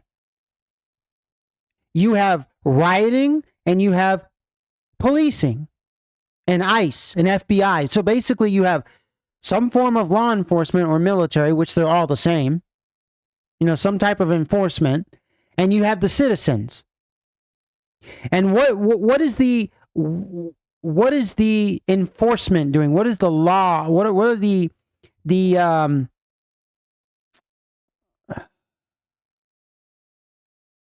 police, military, FBI? What are they doing? What are all of these agencies doing? They're going around with cameras. They're going around with, all this new technology, basically using it for collecting data, harvesting, data harvesting, data collecting, data mining.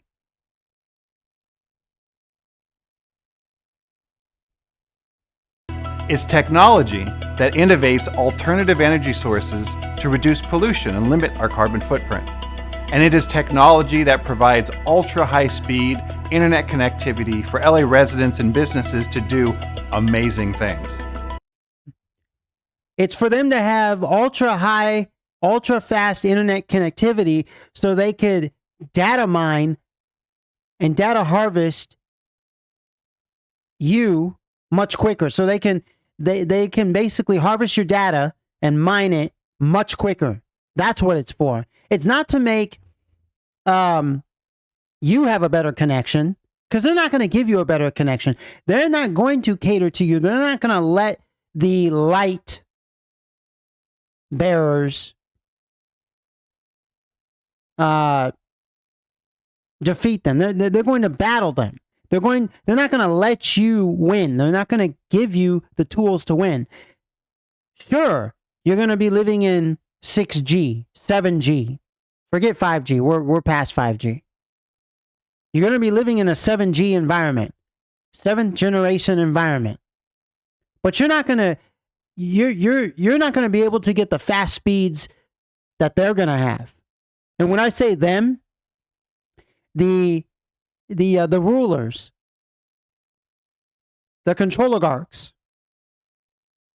the evil demons, the demonic humans that are out on this planet, you're not going to get what they have. Sure, your internet's going to be faster than today's internet in 2028, 2020, or 2037. Sure. But it's not going to be their type of fast internet, which is going to be used for data mining, data harvesting. Technology enables the city of LA to efficiently and ethically improve the quality of life for our residents, businesses, and visitors. In other words, when done right, technology makes us smarter. That's why the city... Did you see how he had the quotations? Smarter. Quote unquote smarter. Because even he knows it doesn't make you smarter, it makes you dumber. Even a demon. This demon right here knows that this technology is going to make you dumber.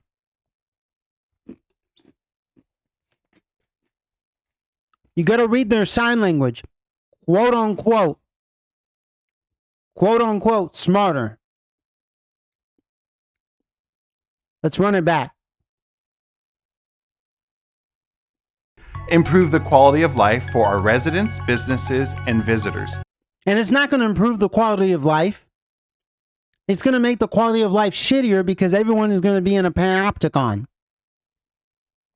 Everyone's going to be living like in the Terminator movies or the movies with Sylvester Stallone, Judge Dredd. It's going to be where they're going to be spying on you 24/7. You're going to be connected to a grid, a smart grid. In other words, when done right, technology makes us smarter. When done right, technology makes us smarter. Yeah?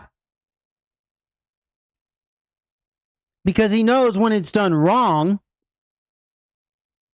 it's not going to make you smarter. He knows that when it's done wrong, there's going to be so much backlash. But he's selling it like, oh, if it's done right, humans will become smarter and, like it's going to be A-okay. No, it's not.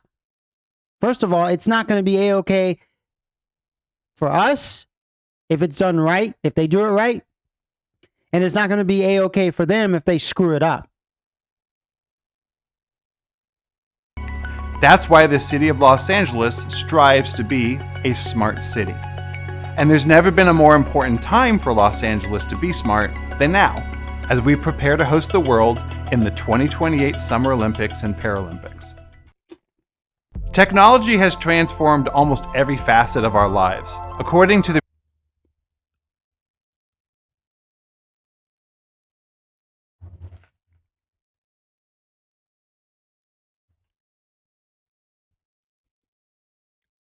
You see the symbol? You see the symbolism? And it's funny how they chose that date too. I like to go somewhere.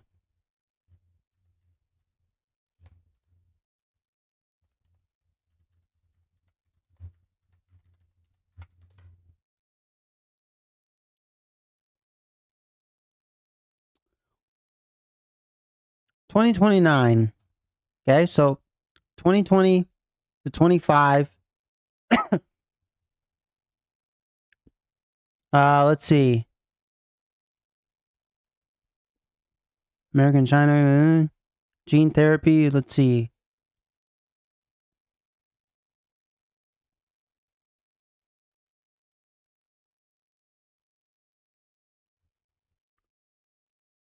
So let's go to 2028.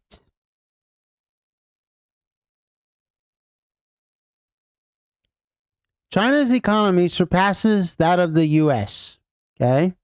Um, Medical marijuana is legal. Okay, couple launch of European.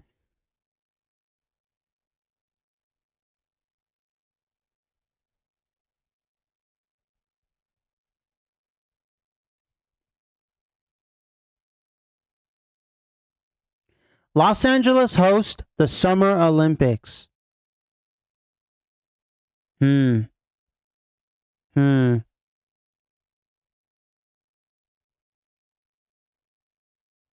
China builds the world's largest particle accelerator. Launch of the European Athena X-ray Observatory, but Los Angeles hosts Summer Olympics.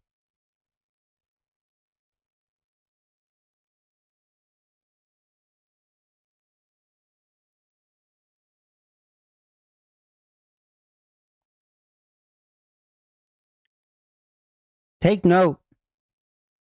The Type 26 Global Combat Ship enters service.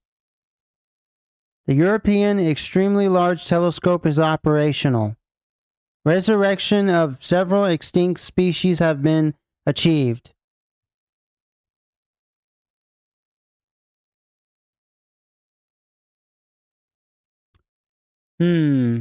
Global Combat Ship enters service.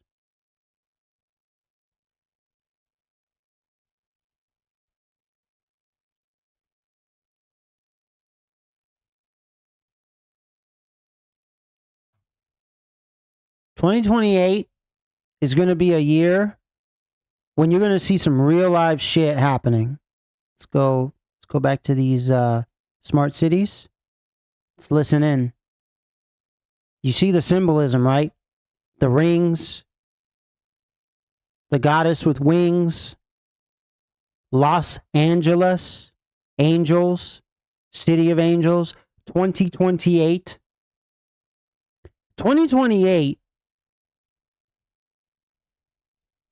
at least for America, is going to be a huge distraction for what China's doing, for what the world is doing, for what America's doing. I just showed you some things that are going to happen in 2028. China is going to build the world's largest particle accelerator. But you are going to be distracted. Do you know what that future timeline is? That website is basically telling you what they're going to do. Those are all the answers. They put them out on the internet. I mean, this is one of the answers right here to what they're doing. Let's have a listen. Technology has transformed almost every facet of our lives. According to the Pew Research Group, 81% of Americans connect with each other through handheld smartphones, and 71% are active on social media.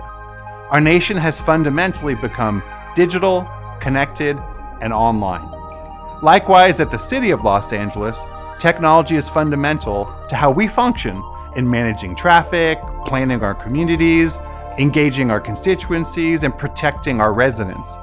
Through the coordination of both existing and emerging smart city technologies, we are positioned to transform the way we live, work, and move around LA. In LA, we believe smart cities are much more than software you purchase or sensors that you install in the cityscape. Yeah. A smart city is an integrated, intelligent urban ecosystem. Yeah. They do believe that it's much more than In LA, we believe smart cities are much more than software you purchase or sensors that you install in the cityscape. They do believe it's much more than software and sensors.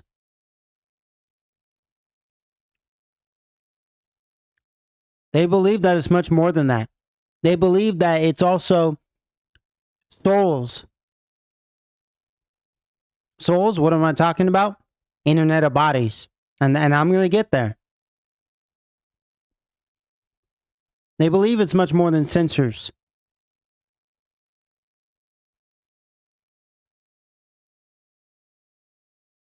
And software. It's a whole host of other things that you install in the cityscape. A smart city is an integrated, intelligent urban ecosystem comprised of multiple ingredients that must work together for the benefit of the public. This would include, first, smart city infrastructure. This is the physical technology used to deliver smart city technologies, such as Department of Transportation's ATSAC traffic management system.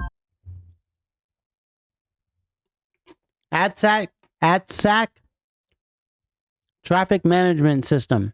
Let's just call it BALSAC traffic management system.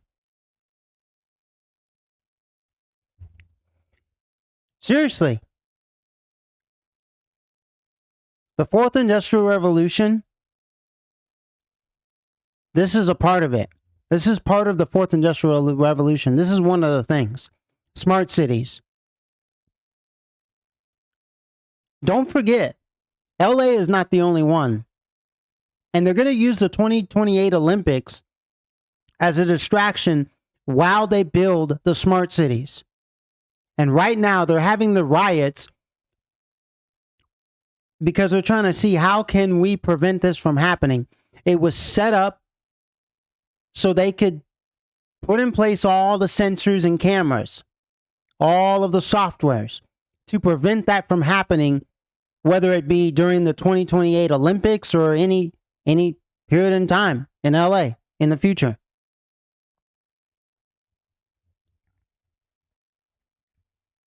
It's to manage the classes, to manage the people. It's to control them.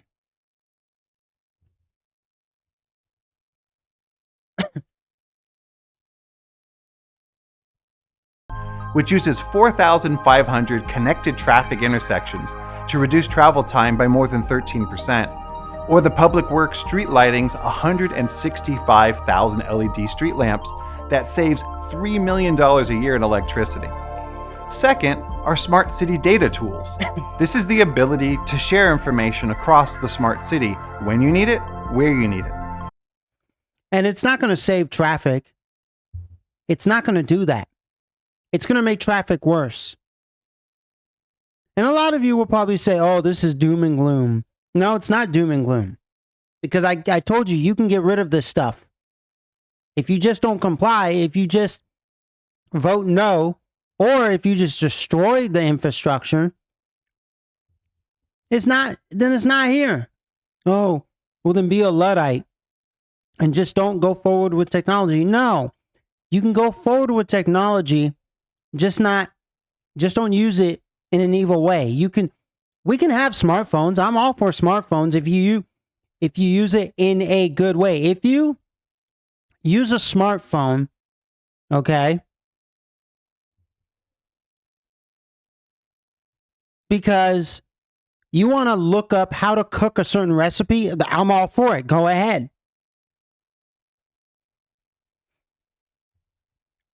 How to fix a car. I agree. But if you're going to use a smartphone to do a monetary transaction, no. Has to be physical, as in paper money. If you use a smartphone to peep out of your window and see what your neighbor's doing and then go call the cops, no. Let's take a listen. Such as Sanitation's Clean Streets program that proactively improves street cleanliness across 6,500 miles of LA streets.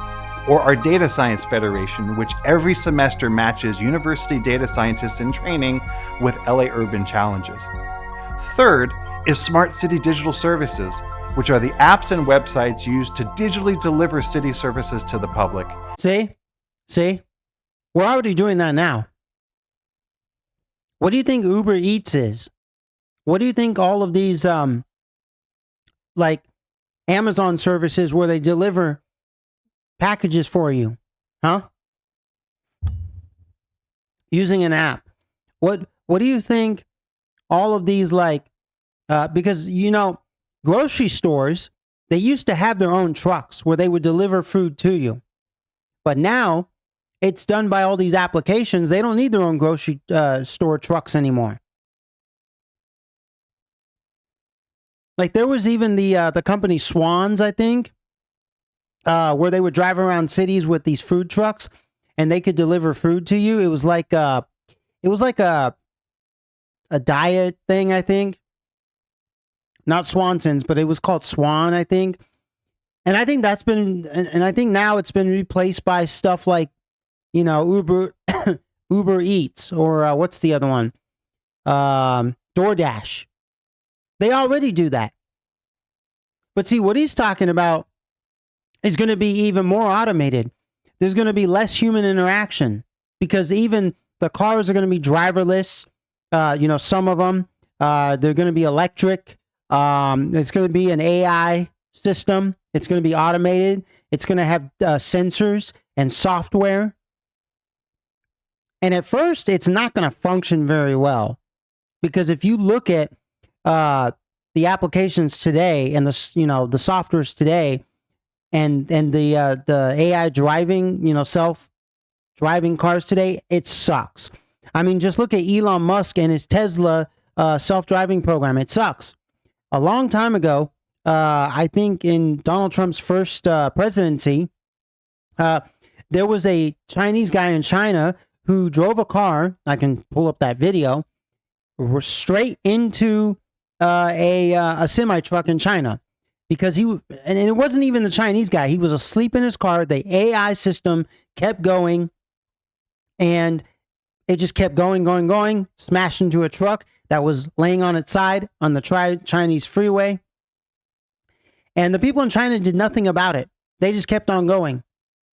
And that's how society's going to be around this planet if we let this happen. If we let it happen, which you've already let the millions of years happen. You've already let what has happened in the last million years happen. Let's see if you let this happen. Let's see. You get second chances. And so, since that's happened, nothing has improved. They show videos of AI vehicles not doing so well and stuff, and crashing, and the Google car crashes, and whatever other car crashes. It doesn't work that well because it doesn't. And yes, there are those videos where they show you, oh look, it works perfectly. We fixed the issue. That's bullshit. You didn't fix the issue. You're just doing that just to, do a quick cover of your ass, which it's not a quick cover of your ass, because I catch you all the time. Because I'll still get your ass. Because I'm here. And people like me are here. This community's here. Including the award-winning MyLA 311 mobile app, providing access to 1,500 city services through your smartphone. See? They're going to have a citywide app that everyone must download. It's not that it's optional. It's not that, oh, you can choose to download it. No, you're going to have to download it, like the Real ID. They're forcing you to get this Real ID. I mean, no one's putting a gun to your head, but the way they're putting it on you is like, if you want to fly, you have to have a Real ID. Really? Okay, I'll just take a bus, train, or plane. I'll just take a bus, a train, or drive my own car, or do a rideshare program. You can't get me there because you said the Real ID is for flying only. Oh, what if they don't have a car? They can't walk? They can't ride a bicycle? Like they can't walk? They cannot walk. They don't have 2 feet. They don't have a car. There is rent a car. You can rent a car. What? Don't tell me they don't have money to rent a car. Because unless you're homeless, you have the means to travel. outside of airplanes and the real ID.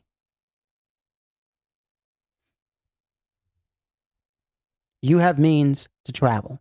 You can you either have a car, or if you don't, you can get one. That's not possible. You can walk. There's buses, there's trains, there's rideshare programs. You can even just ask someone, hey, you're going over there? Hey, I'm going to head in that direction. I need to head in that direction also because my family's over there. You think you can give me a ride? I'll pay you. If they're full, ask the next person. You don't need to fly. You don't need these real IDs. You can fuck that shit. So they're going to have a citywide app that you have to take, because the way they're going to put it on you, the way they're going to sell it to you is like, look, all these services require apps. I mean, all these services require this app. If you don't have this app, basically, you're out of LA. In order to live in LA, you must have this app. Oh, because to buy that apartment, to live in that apartment, to buy that house requires that app, because you have to have the app in order to purchase that home. Oh, you don't have it because you don't want it, because you don't want to go with our system, because you want to be outside the system. You want to be a rebel? Oh, well, then you can't live in LA.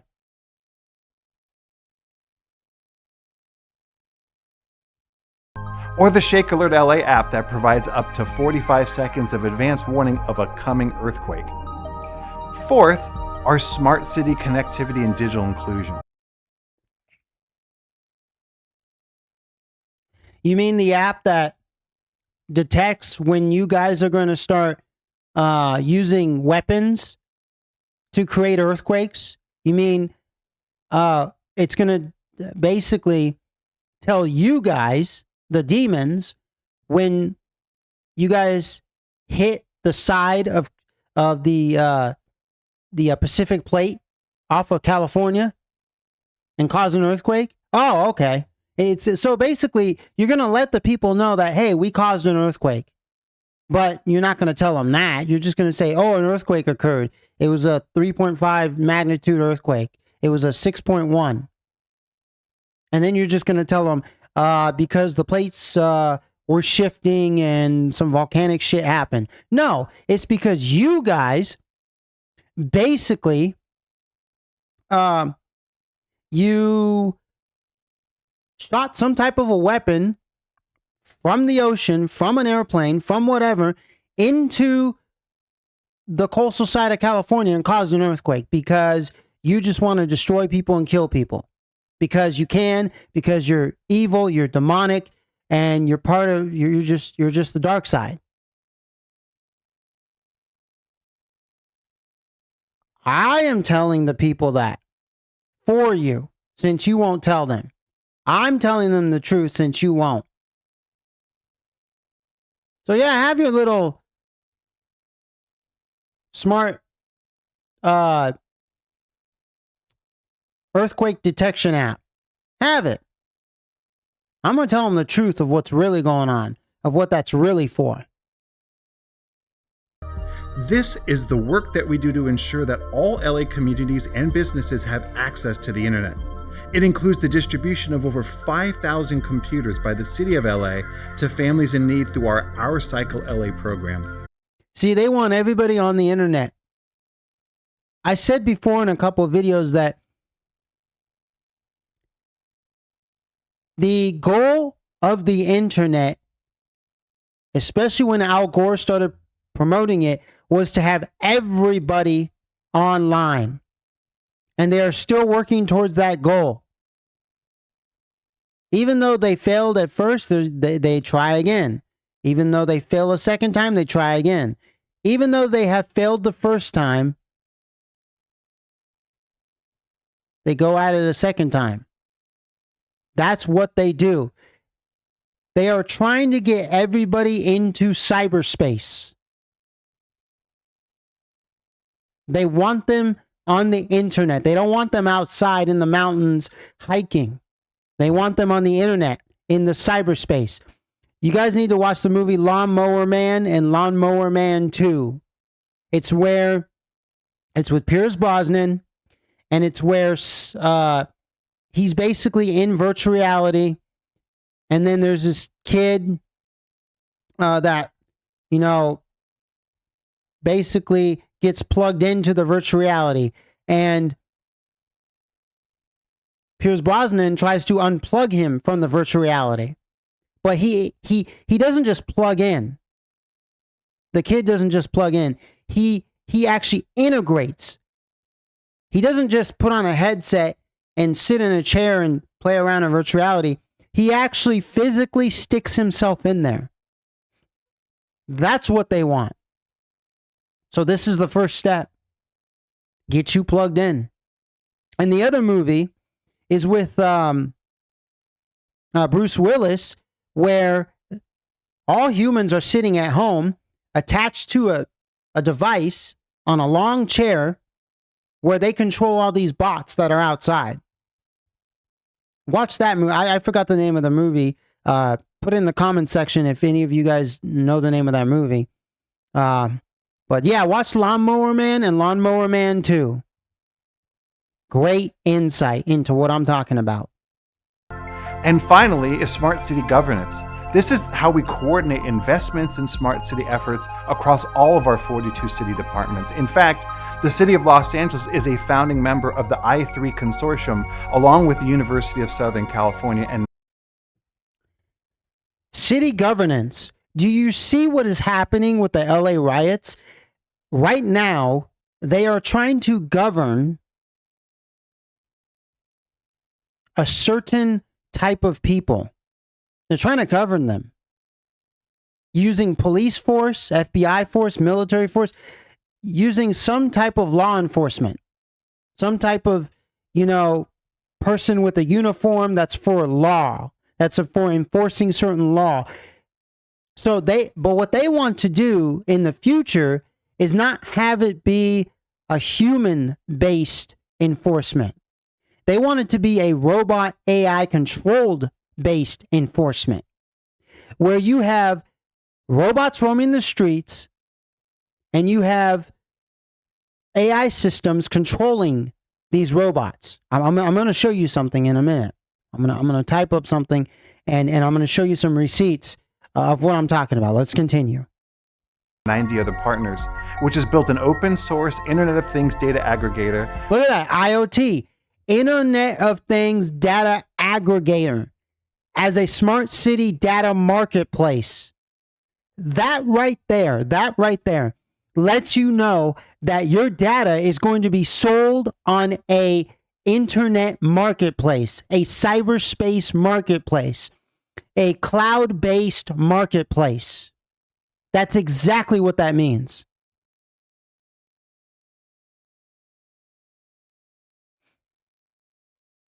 Internet of Things, IoT. They are putting this out there in plain sight for you to see.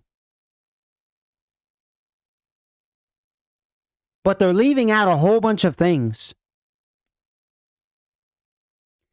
For instance, they are leaving out eye contacts, which you can use instead of, because eye contacts is a thing, which you can use instead of smart glasses, instead of smart goggles, or these, headsets, virtual reality headsets. They got eye contacts that do that stuff that you can't see when you put over your eye. It's clear as day. I mean, it's when you look into someone's eyes, you're like, oh, beautiful eyes, but you won't know that they have contacts over their eyes because it'll be so clear. And it's a thing that you will be able to put on your eyes. And pretty soon, because it's coming, the contacts will be Not even like the contacts are already obsolete. They got eye drops, nanotechnology eye drops. I'm going to show you some things.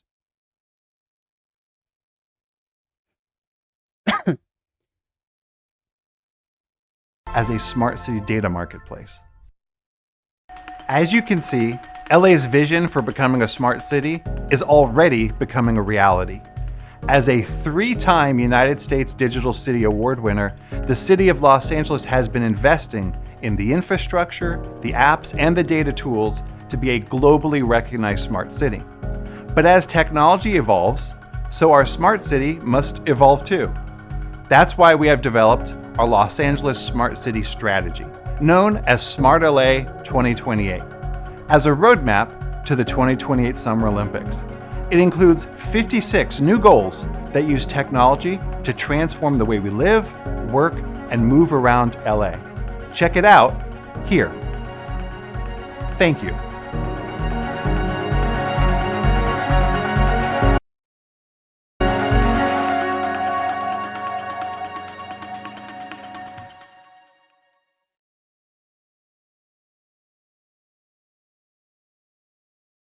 Now I'm going to show you something.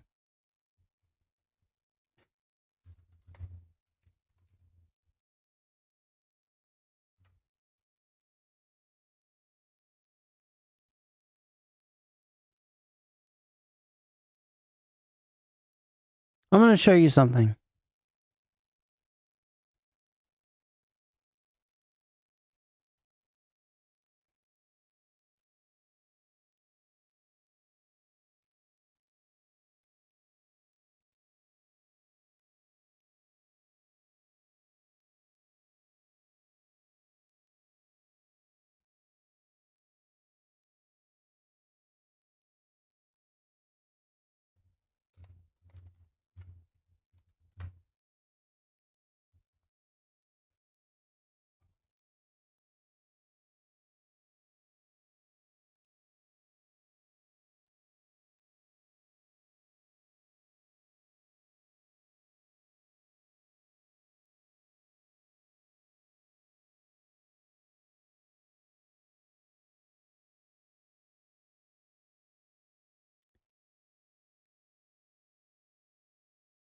I'm going to show you some things.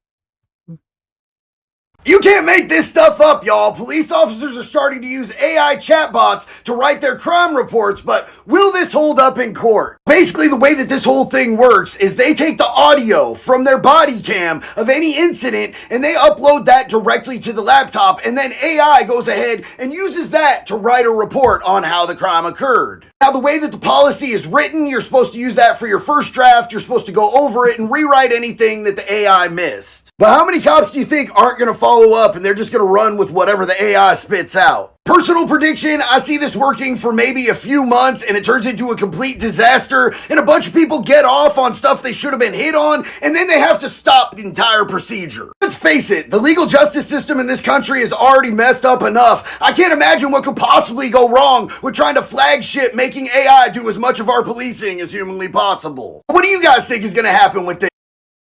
This is just the first step into removing the human being and to let automated AI systems run the show. This is just the first step. You see, first, they have the human use the AI system. So the human controls the AI system, artificial intelligence. And it feeds it data.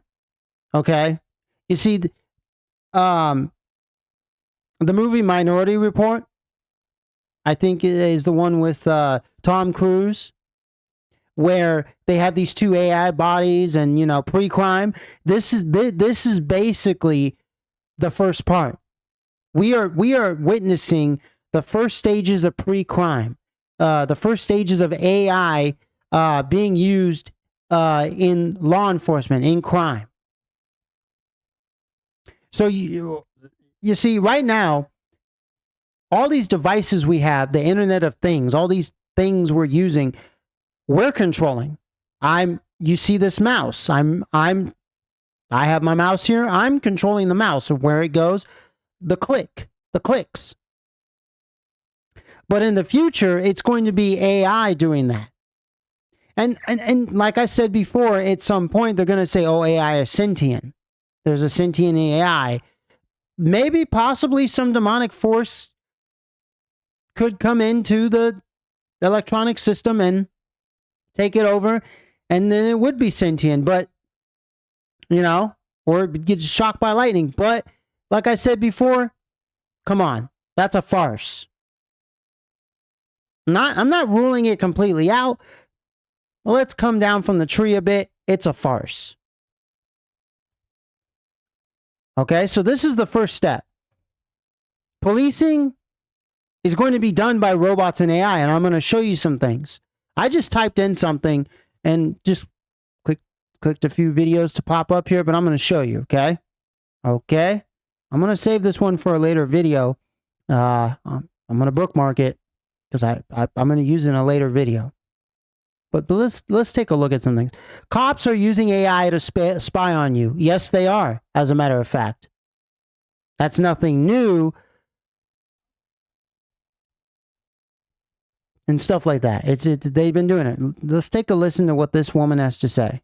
People had like 7 fingers on their hand. You were generating an AI avatar. And now some of them are really hard for even me to tell whether it's like a fake image or not.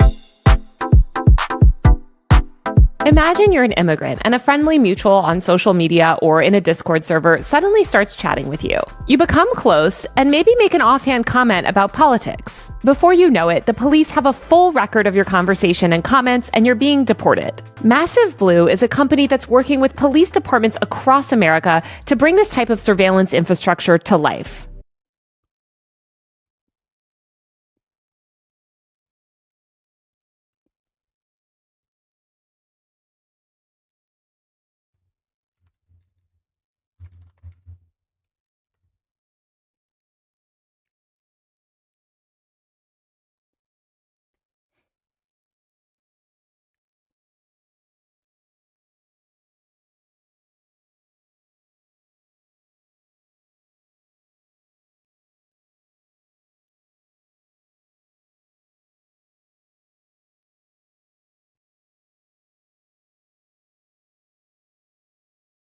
Yeah. They would have trouble finding this damn site. Massive Blue. AI that protects vulnerable communities.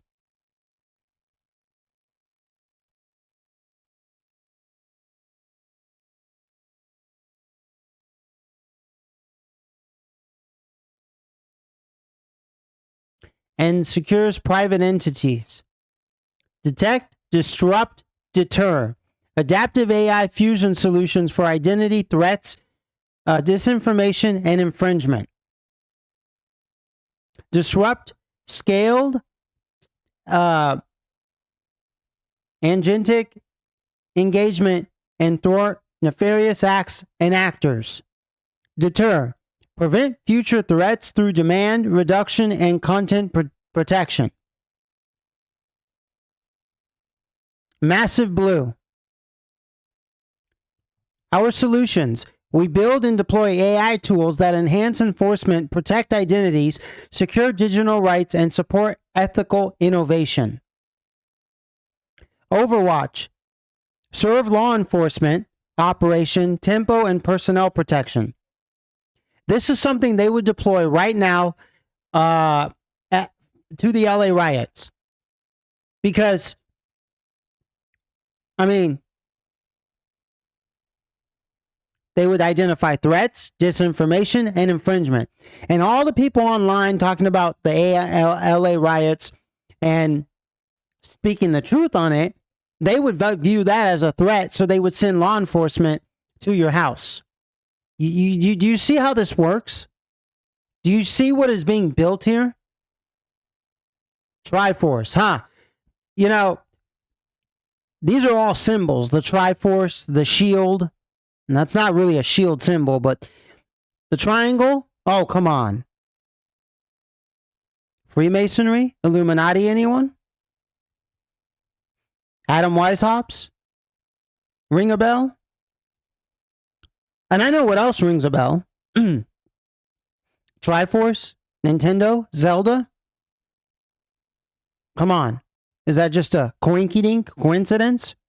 Media, public figures. Media. What is media? Isn't the internet considered media like YouTube?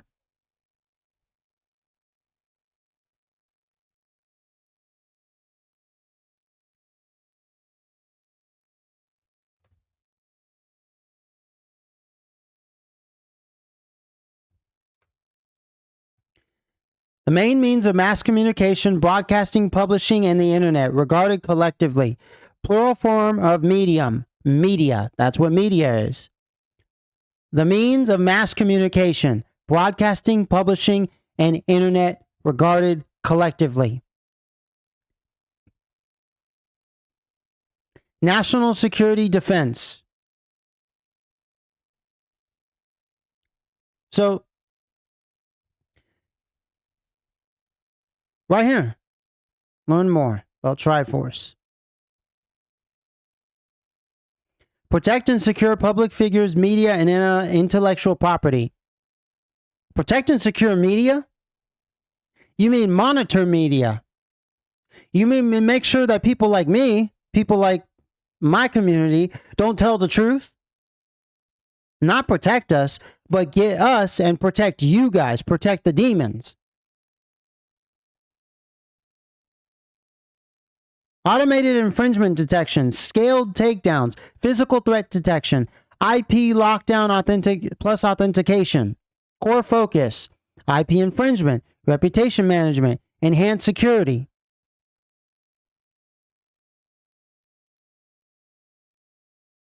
Let's go back to this video.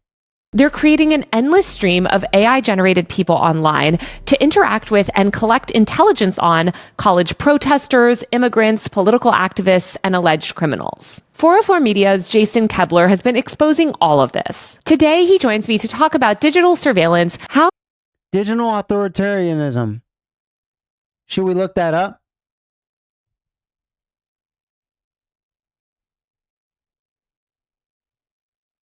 Today, he joins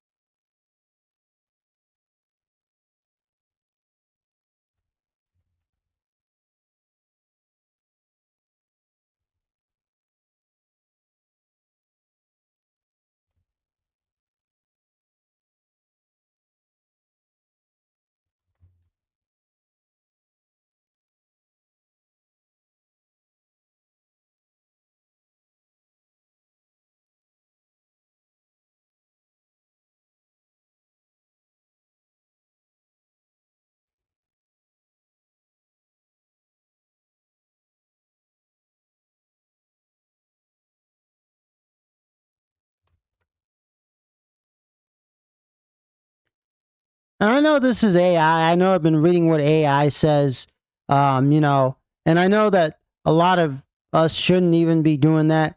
But digital authoritarianism is basically what it says here, is being promoted as a way for governments to control their citizens through technology. So the Internet of Things, the Internet of Bodies, is just so they can control you through their various means of technology. I can read right here.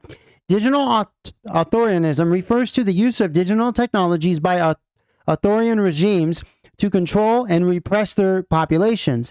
This involves surveillance, censorship, and the spread of disinformation to the main power and suppressor dissidents.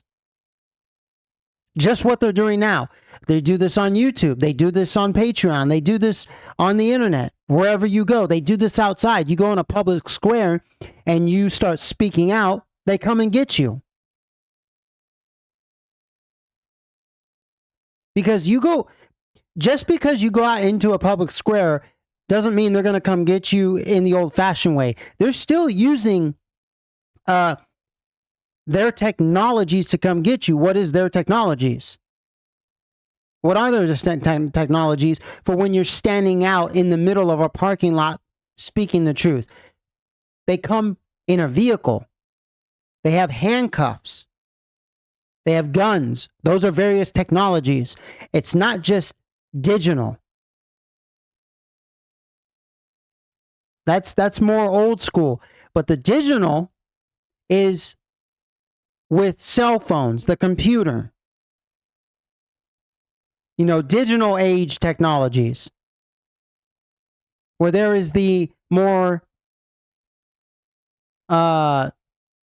mechanical age technologies. It is not just limited to established authoritarian states. Some democracies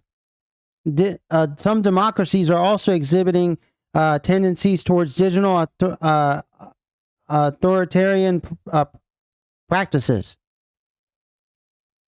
Surveillance, censorship, disinformation, social credit systems like what they have in China, export of technology. Okay, let's take a read. Surveillance. Authoritarian regimes utilize technologies like facial recognition, biometric databases, and internet monitoring to track citizens' movements, communication, and online activities.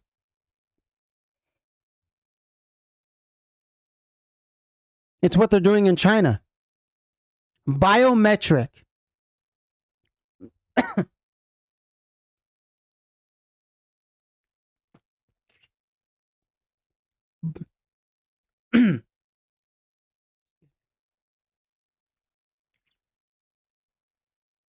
Biometric.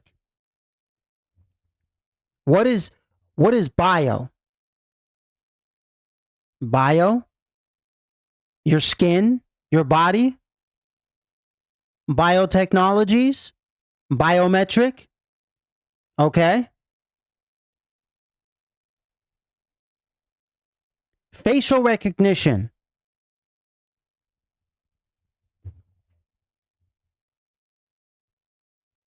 I would have my other cell phone here.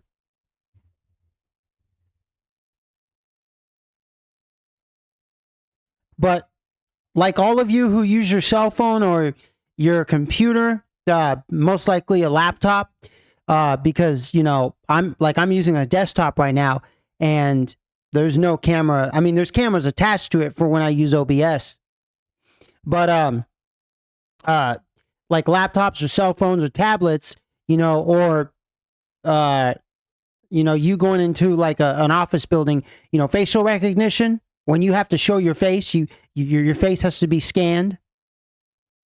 That's facial recognition. Internet monitoring, which is what they're doing now. And there used to be physical humans monitoring the internet, but now it's done by AI systems, AI algorithms.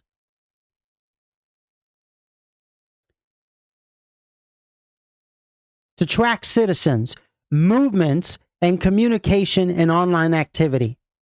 This is all for the digital era.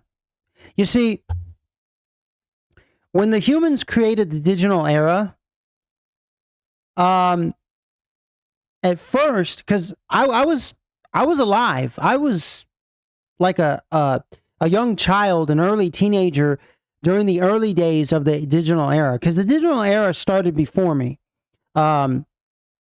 It started, let's say, in the 1940s and 1950s. You had Silicon Valley in California, in the United States, and you had the Macy conferences, and they were discussing all of these like things like the internet, the computers of tomorrow, and and all the things we have now, these smart devices.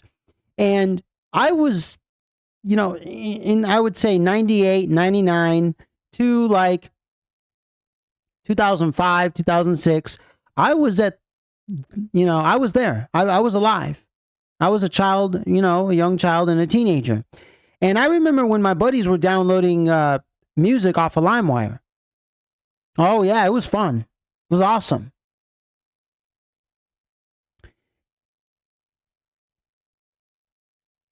And at the beginning, when there was Napster, there was LimeWire, LimeWire still exists, Napster still exists, but now they're just, paid platforms, you have to pay. When they were online, when they were free, when everyone was, what they so-called pirating, music and videos, the internet was a wild, wild west. Cell phones were the wild, wild west. Everything was just wild, wild west. And so now you have everybody, clamoring for control over all of these digital devices and the internet, this digital infrastructure.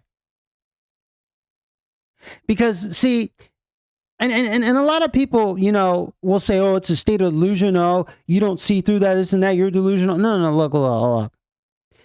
They did that on purpose because they couldn't bring in all of this infrastructure right off the bat.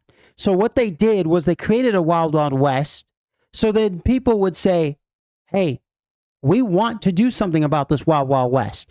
We cannot have this go on. Would you please bring in the surveillance? Would you please track us? Would you please, monitor what's going on? Because it's run amok.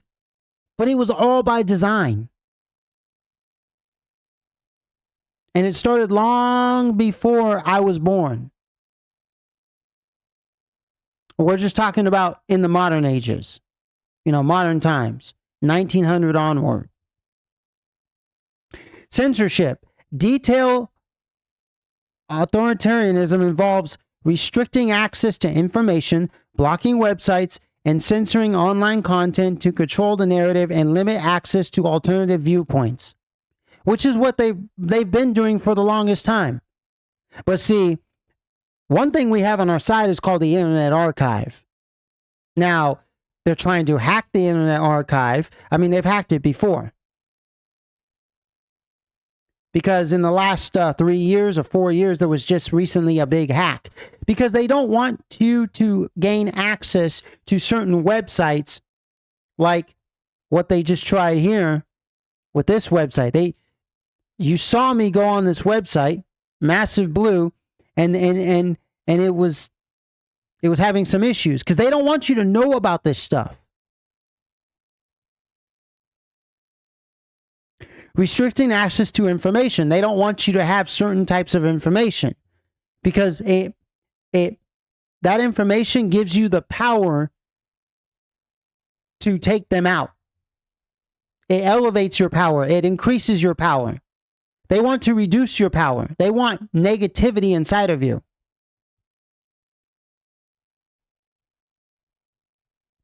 Blocking websites, censoring online content. They want to censor content like what I'm doing now. They want to censor the truth. And they want you watching cat videos all day and being dumb and stupid. Or watching my dance videos, which I did on purpose to basically show you that, hey, this is what they want. This is what they're pushing. They're not going to push this video. You guys need to push this video. But they are not. Their AI systems are not. The evil demons are not going to push this video. And control the narrative and limit access to alternative viewpoints. I'm an alternative viewpoint. Days of Noah is an alternative viewpoint. They don't want you to basically see or hear the alternative viewpoints. They don't want that. They don't want that at all. Disinformation. That's a big one because since I would say 2008, actually, I would say since 2000, there has been a push for people to come out and say, hey, look, there's a lot of disinformation out there since the year 2000. Because one of the first things that was, so one of the first things that happened was the 9/11 attacks. And when that happened, a lot of people started spewing out a lot of this truth about the 9/11 attacks, and they immediately called it disinformation. Immediately. And so that word has been overused, oversaturated. They put it on everything now. Even if it's a cat video and the cat is telling the truth, they say that's disinfo. Even if it's just a cat video of the cat running around in circles like a dumbass, but he's telling the truth, that's disinformation. Disinformation. Governments may spread propaganda and false information through social media and other online platforms to manipulate public opinion and undermine trust in institutions. So, it's where people are saying, hey, the government is lying to you. They say, that's disinformation. That's the lie. Governments aren't lying to you. Governments are not spreading false information. There's no propaganda here. Edward Bernays, the father of propaganda, he would agree to that. He would say, there's no propaganda over here. Do not look over here. There is nothing to see.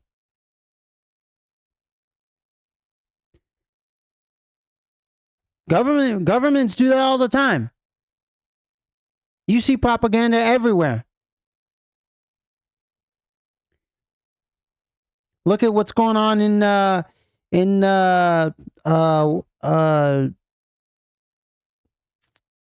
Israel with Iran. There's a lot of propaganda there. Another psychological operation going on.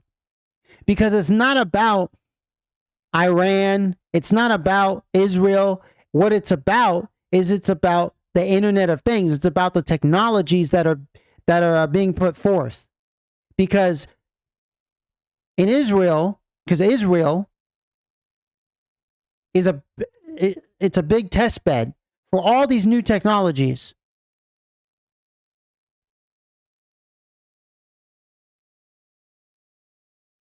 That motherfucker Netanyahu, he is a big supporter of all these new technologies for these smart cities. The Israelis are building smart cities like you can't imagine in their own country. They don't tell you that. And he is destroying the other countries around him because they don't agree with that, because they're not in agreement with his smart city plans, except for maybe the Saudi government, because they want to build the line, which is their own smart city. But Iran doesn't agree with what he's doing, so he's taking them out. He's like, come and take me out. And he wants America to help, the British. He wants the rest of the world. And we don't want to be a part of it. I mean, I don't. I don't want to be a part of his takedown. The United States government does. Donald Trump. He acts like he's not a friend and that he hates him. Nah, he loves him. He's just not going to show you MAGA people because he doesn't want to upset you. Social credit system. Some countries are deploying systems that track citizens' behavior and assign scores, influencing their access to service and opportunities. That's exactly what's coming to LA. That app that they're developing in LA is basically going to be LA's social credit system.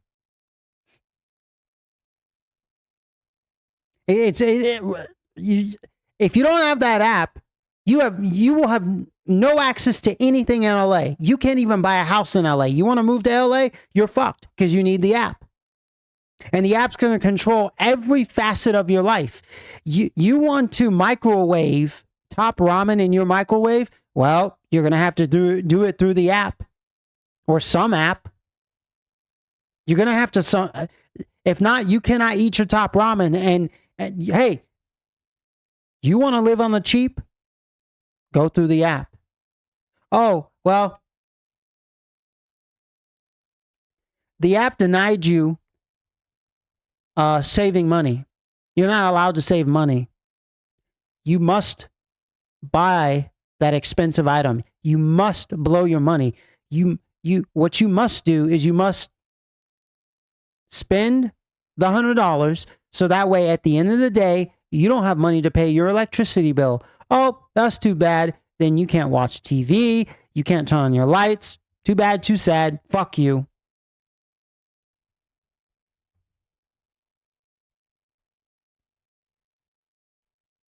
And I gave you the solution. I gave you the solutions. Get rid of this shit. Destroy it. It's not that hard. Did any of you see those videos where people were in London destroying the 5G towers, burning them. All right. And if it takes the population, if it takes all the truckers, if it takes everyone to stop the country to get rid of this shit, then so be it. At least slow it down. But I'd get rid of it. I'm not saying, oh, get rid of cell phones and go back to pencil and paper. No. Like I said, use your cell phone to expose the evil, one camera, one microphone at a time. But don't use it to take a cat video. Meow, meow, meow. Don't do that.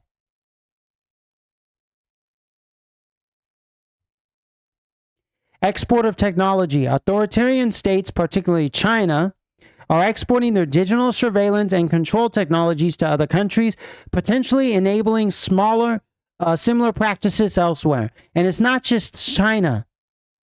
China is not the only one. America is doing the same thing.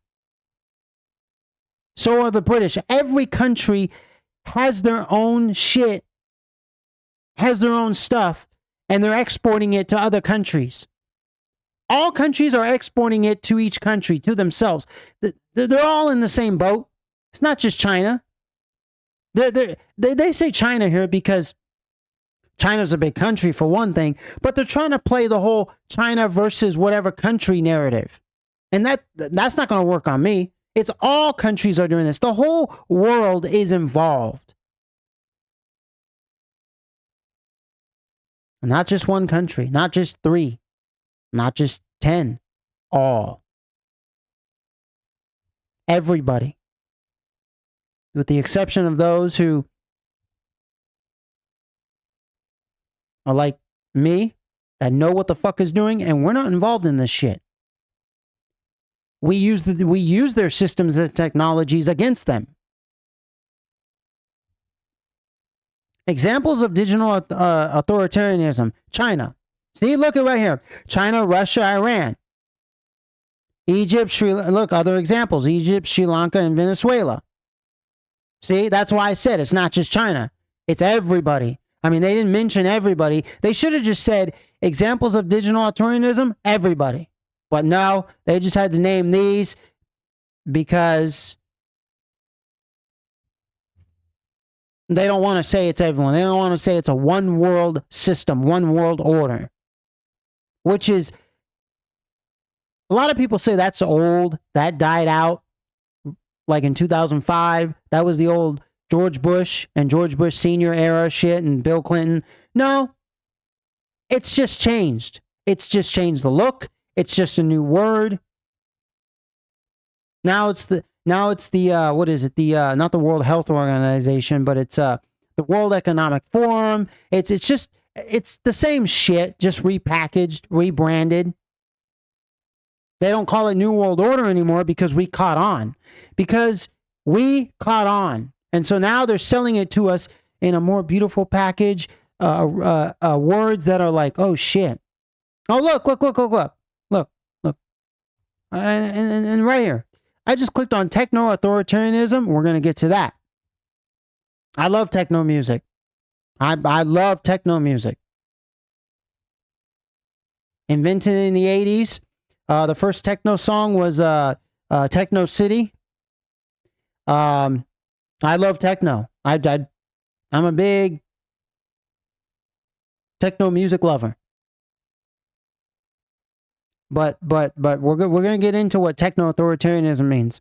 So, China, widely recognized as a leader in digital authoritarianism, China uses AI-powered surveillance, social credit systems, and censorship to maintain tight control over its population. Okay? So, if we go over here,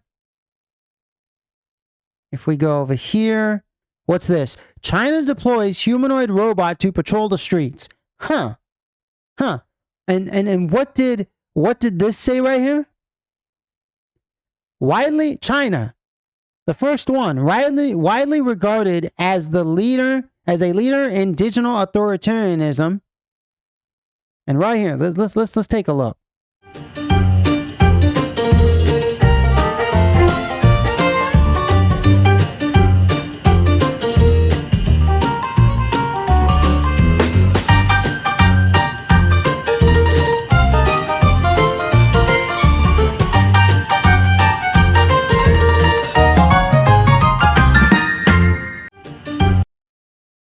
This is in Shenzhen, China.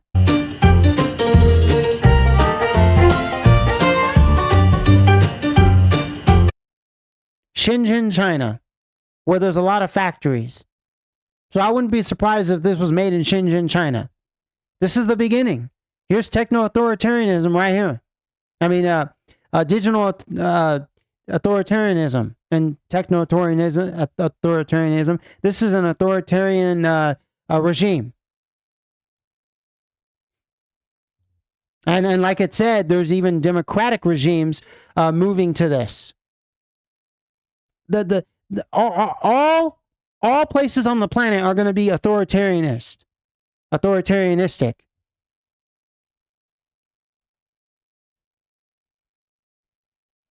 Let's take a look at this. I think this is another one in China. If this robot rolls towards you, you have no chance to escape. This tire-looking police has started patrolling the streets of China and is designed to replace the police in dangerous situations. As it's equipped with net guns and tear gas, it can withstand shocks of up to 4 tons and travel at 22 miles per hour over rough terrain, making it highly effective at stopping criminals. If this robot... Now, China is all show, for one thing. China is all show. A lot of their stuff is shit, but they build it in mass quantities for their population, and then they also build it in mass quantities and send it to places like Africa, places where they don't have infrastructure, where they're still kind of backwards, you know, and they're not too backwards, but they're backwards, you know, enough to where China provides these type of services. They give them, you know, these robots to those places, and they're also test beds. Like you go to South America, a lot of those countries in South America, Central America, even Mexico, they are the test beds for the Chinese technologies, and then they also use it in China, and it's here in America. It's here in America.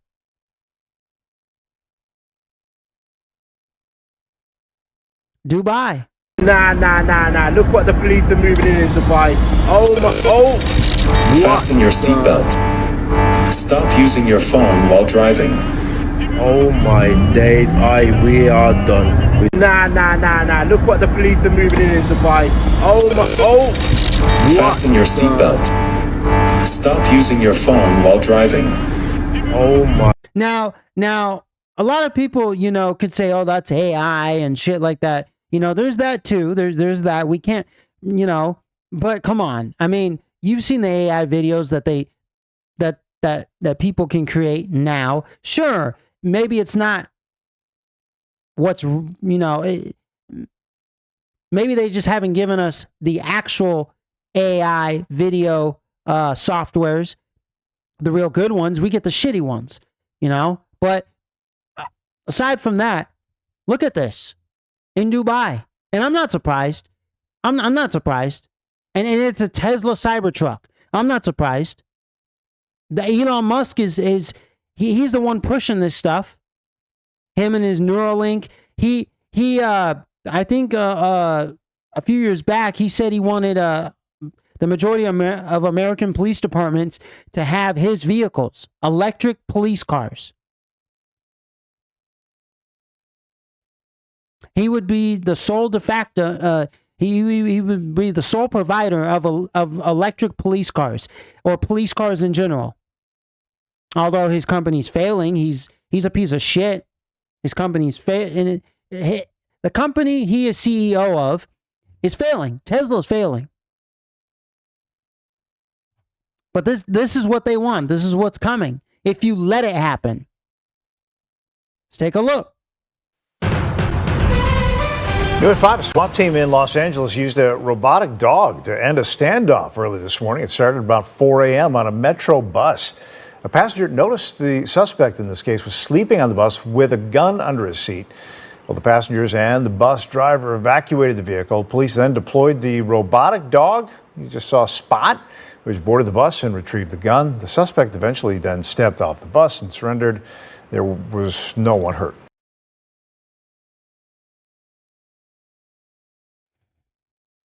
There was no one. LAPD. I wouldn't be surprised if they're deploying those right now.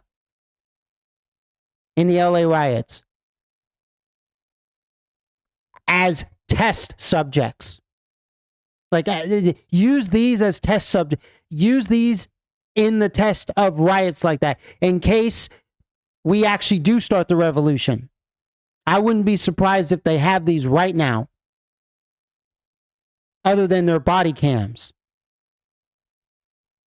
You have the police department, you have the military, you have the FBI, ICE, CIA sitting inside their vehicles nice and protected while the dogs are out. Do you know how old this is? You see, in the Middle Ages, they used to unleash the dogs. And they were actual dogs. In the ancient times, Romans, Greeks, they unleashed their dogs. The Chinese, they unleashed the dogs. They're doing the same thing today, but they're electronic. They're robotic.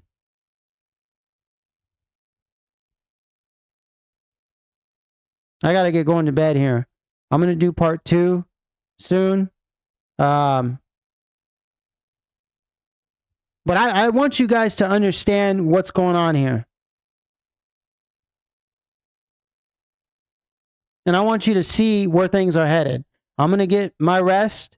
So you guys take care. I'm going to leave you with this. We're going to do a part 2 soon. So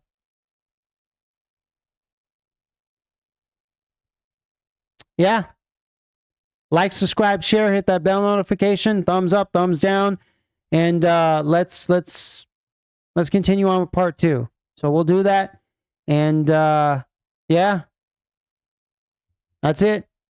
All right, Baja's a Candy Kid will be signing out. Peace.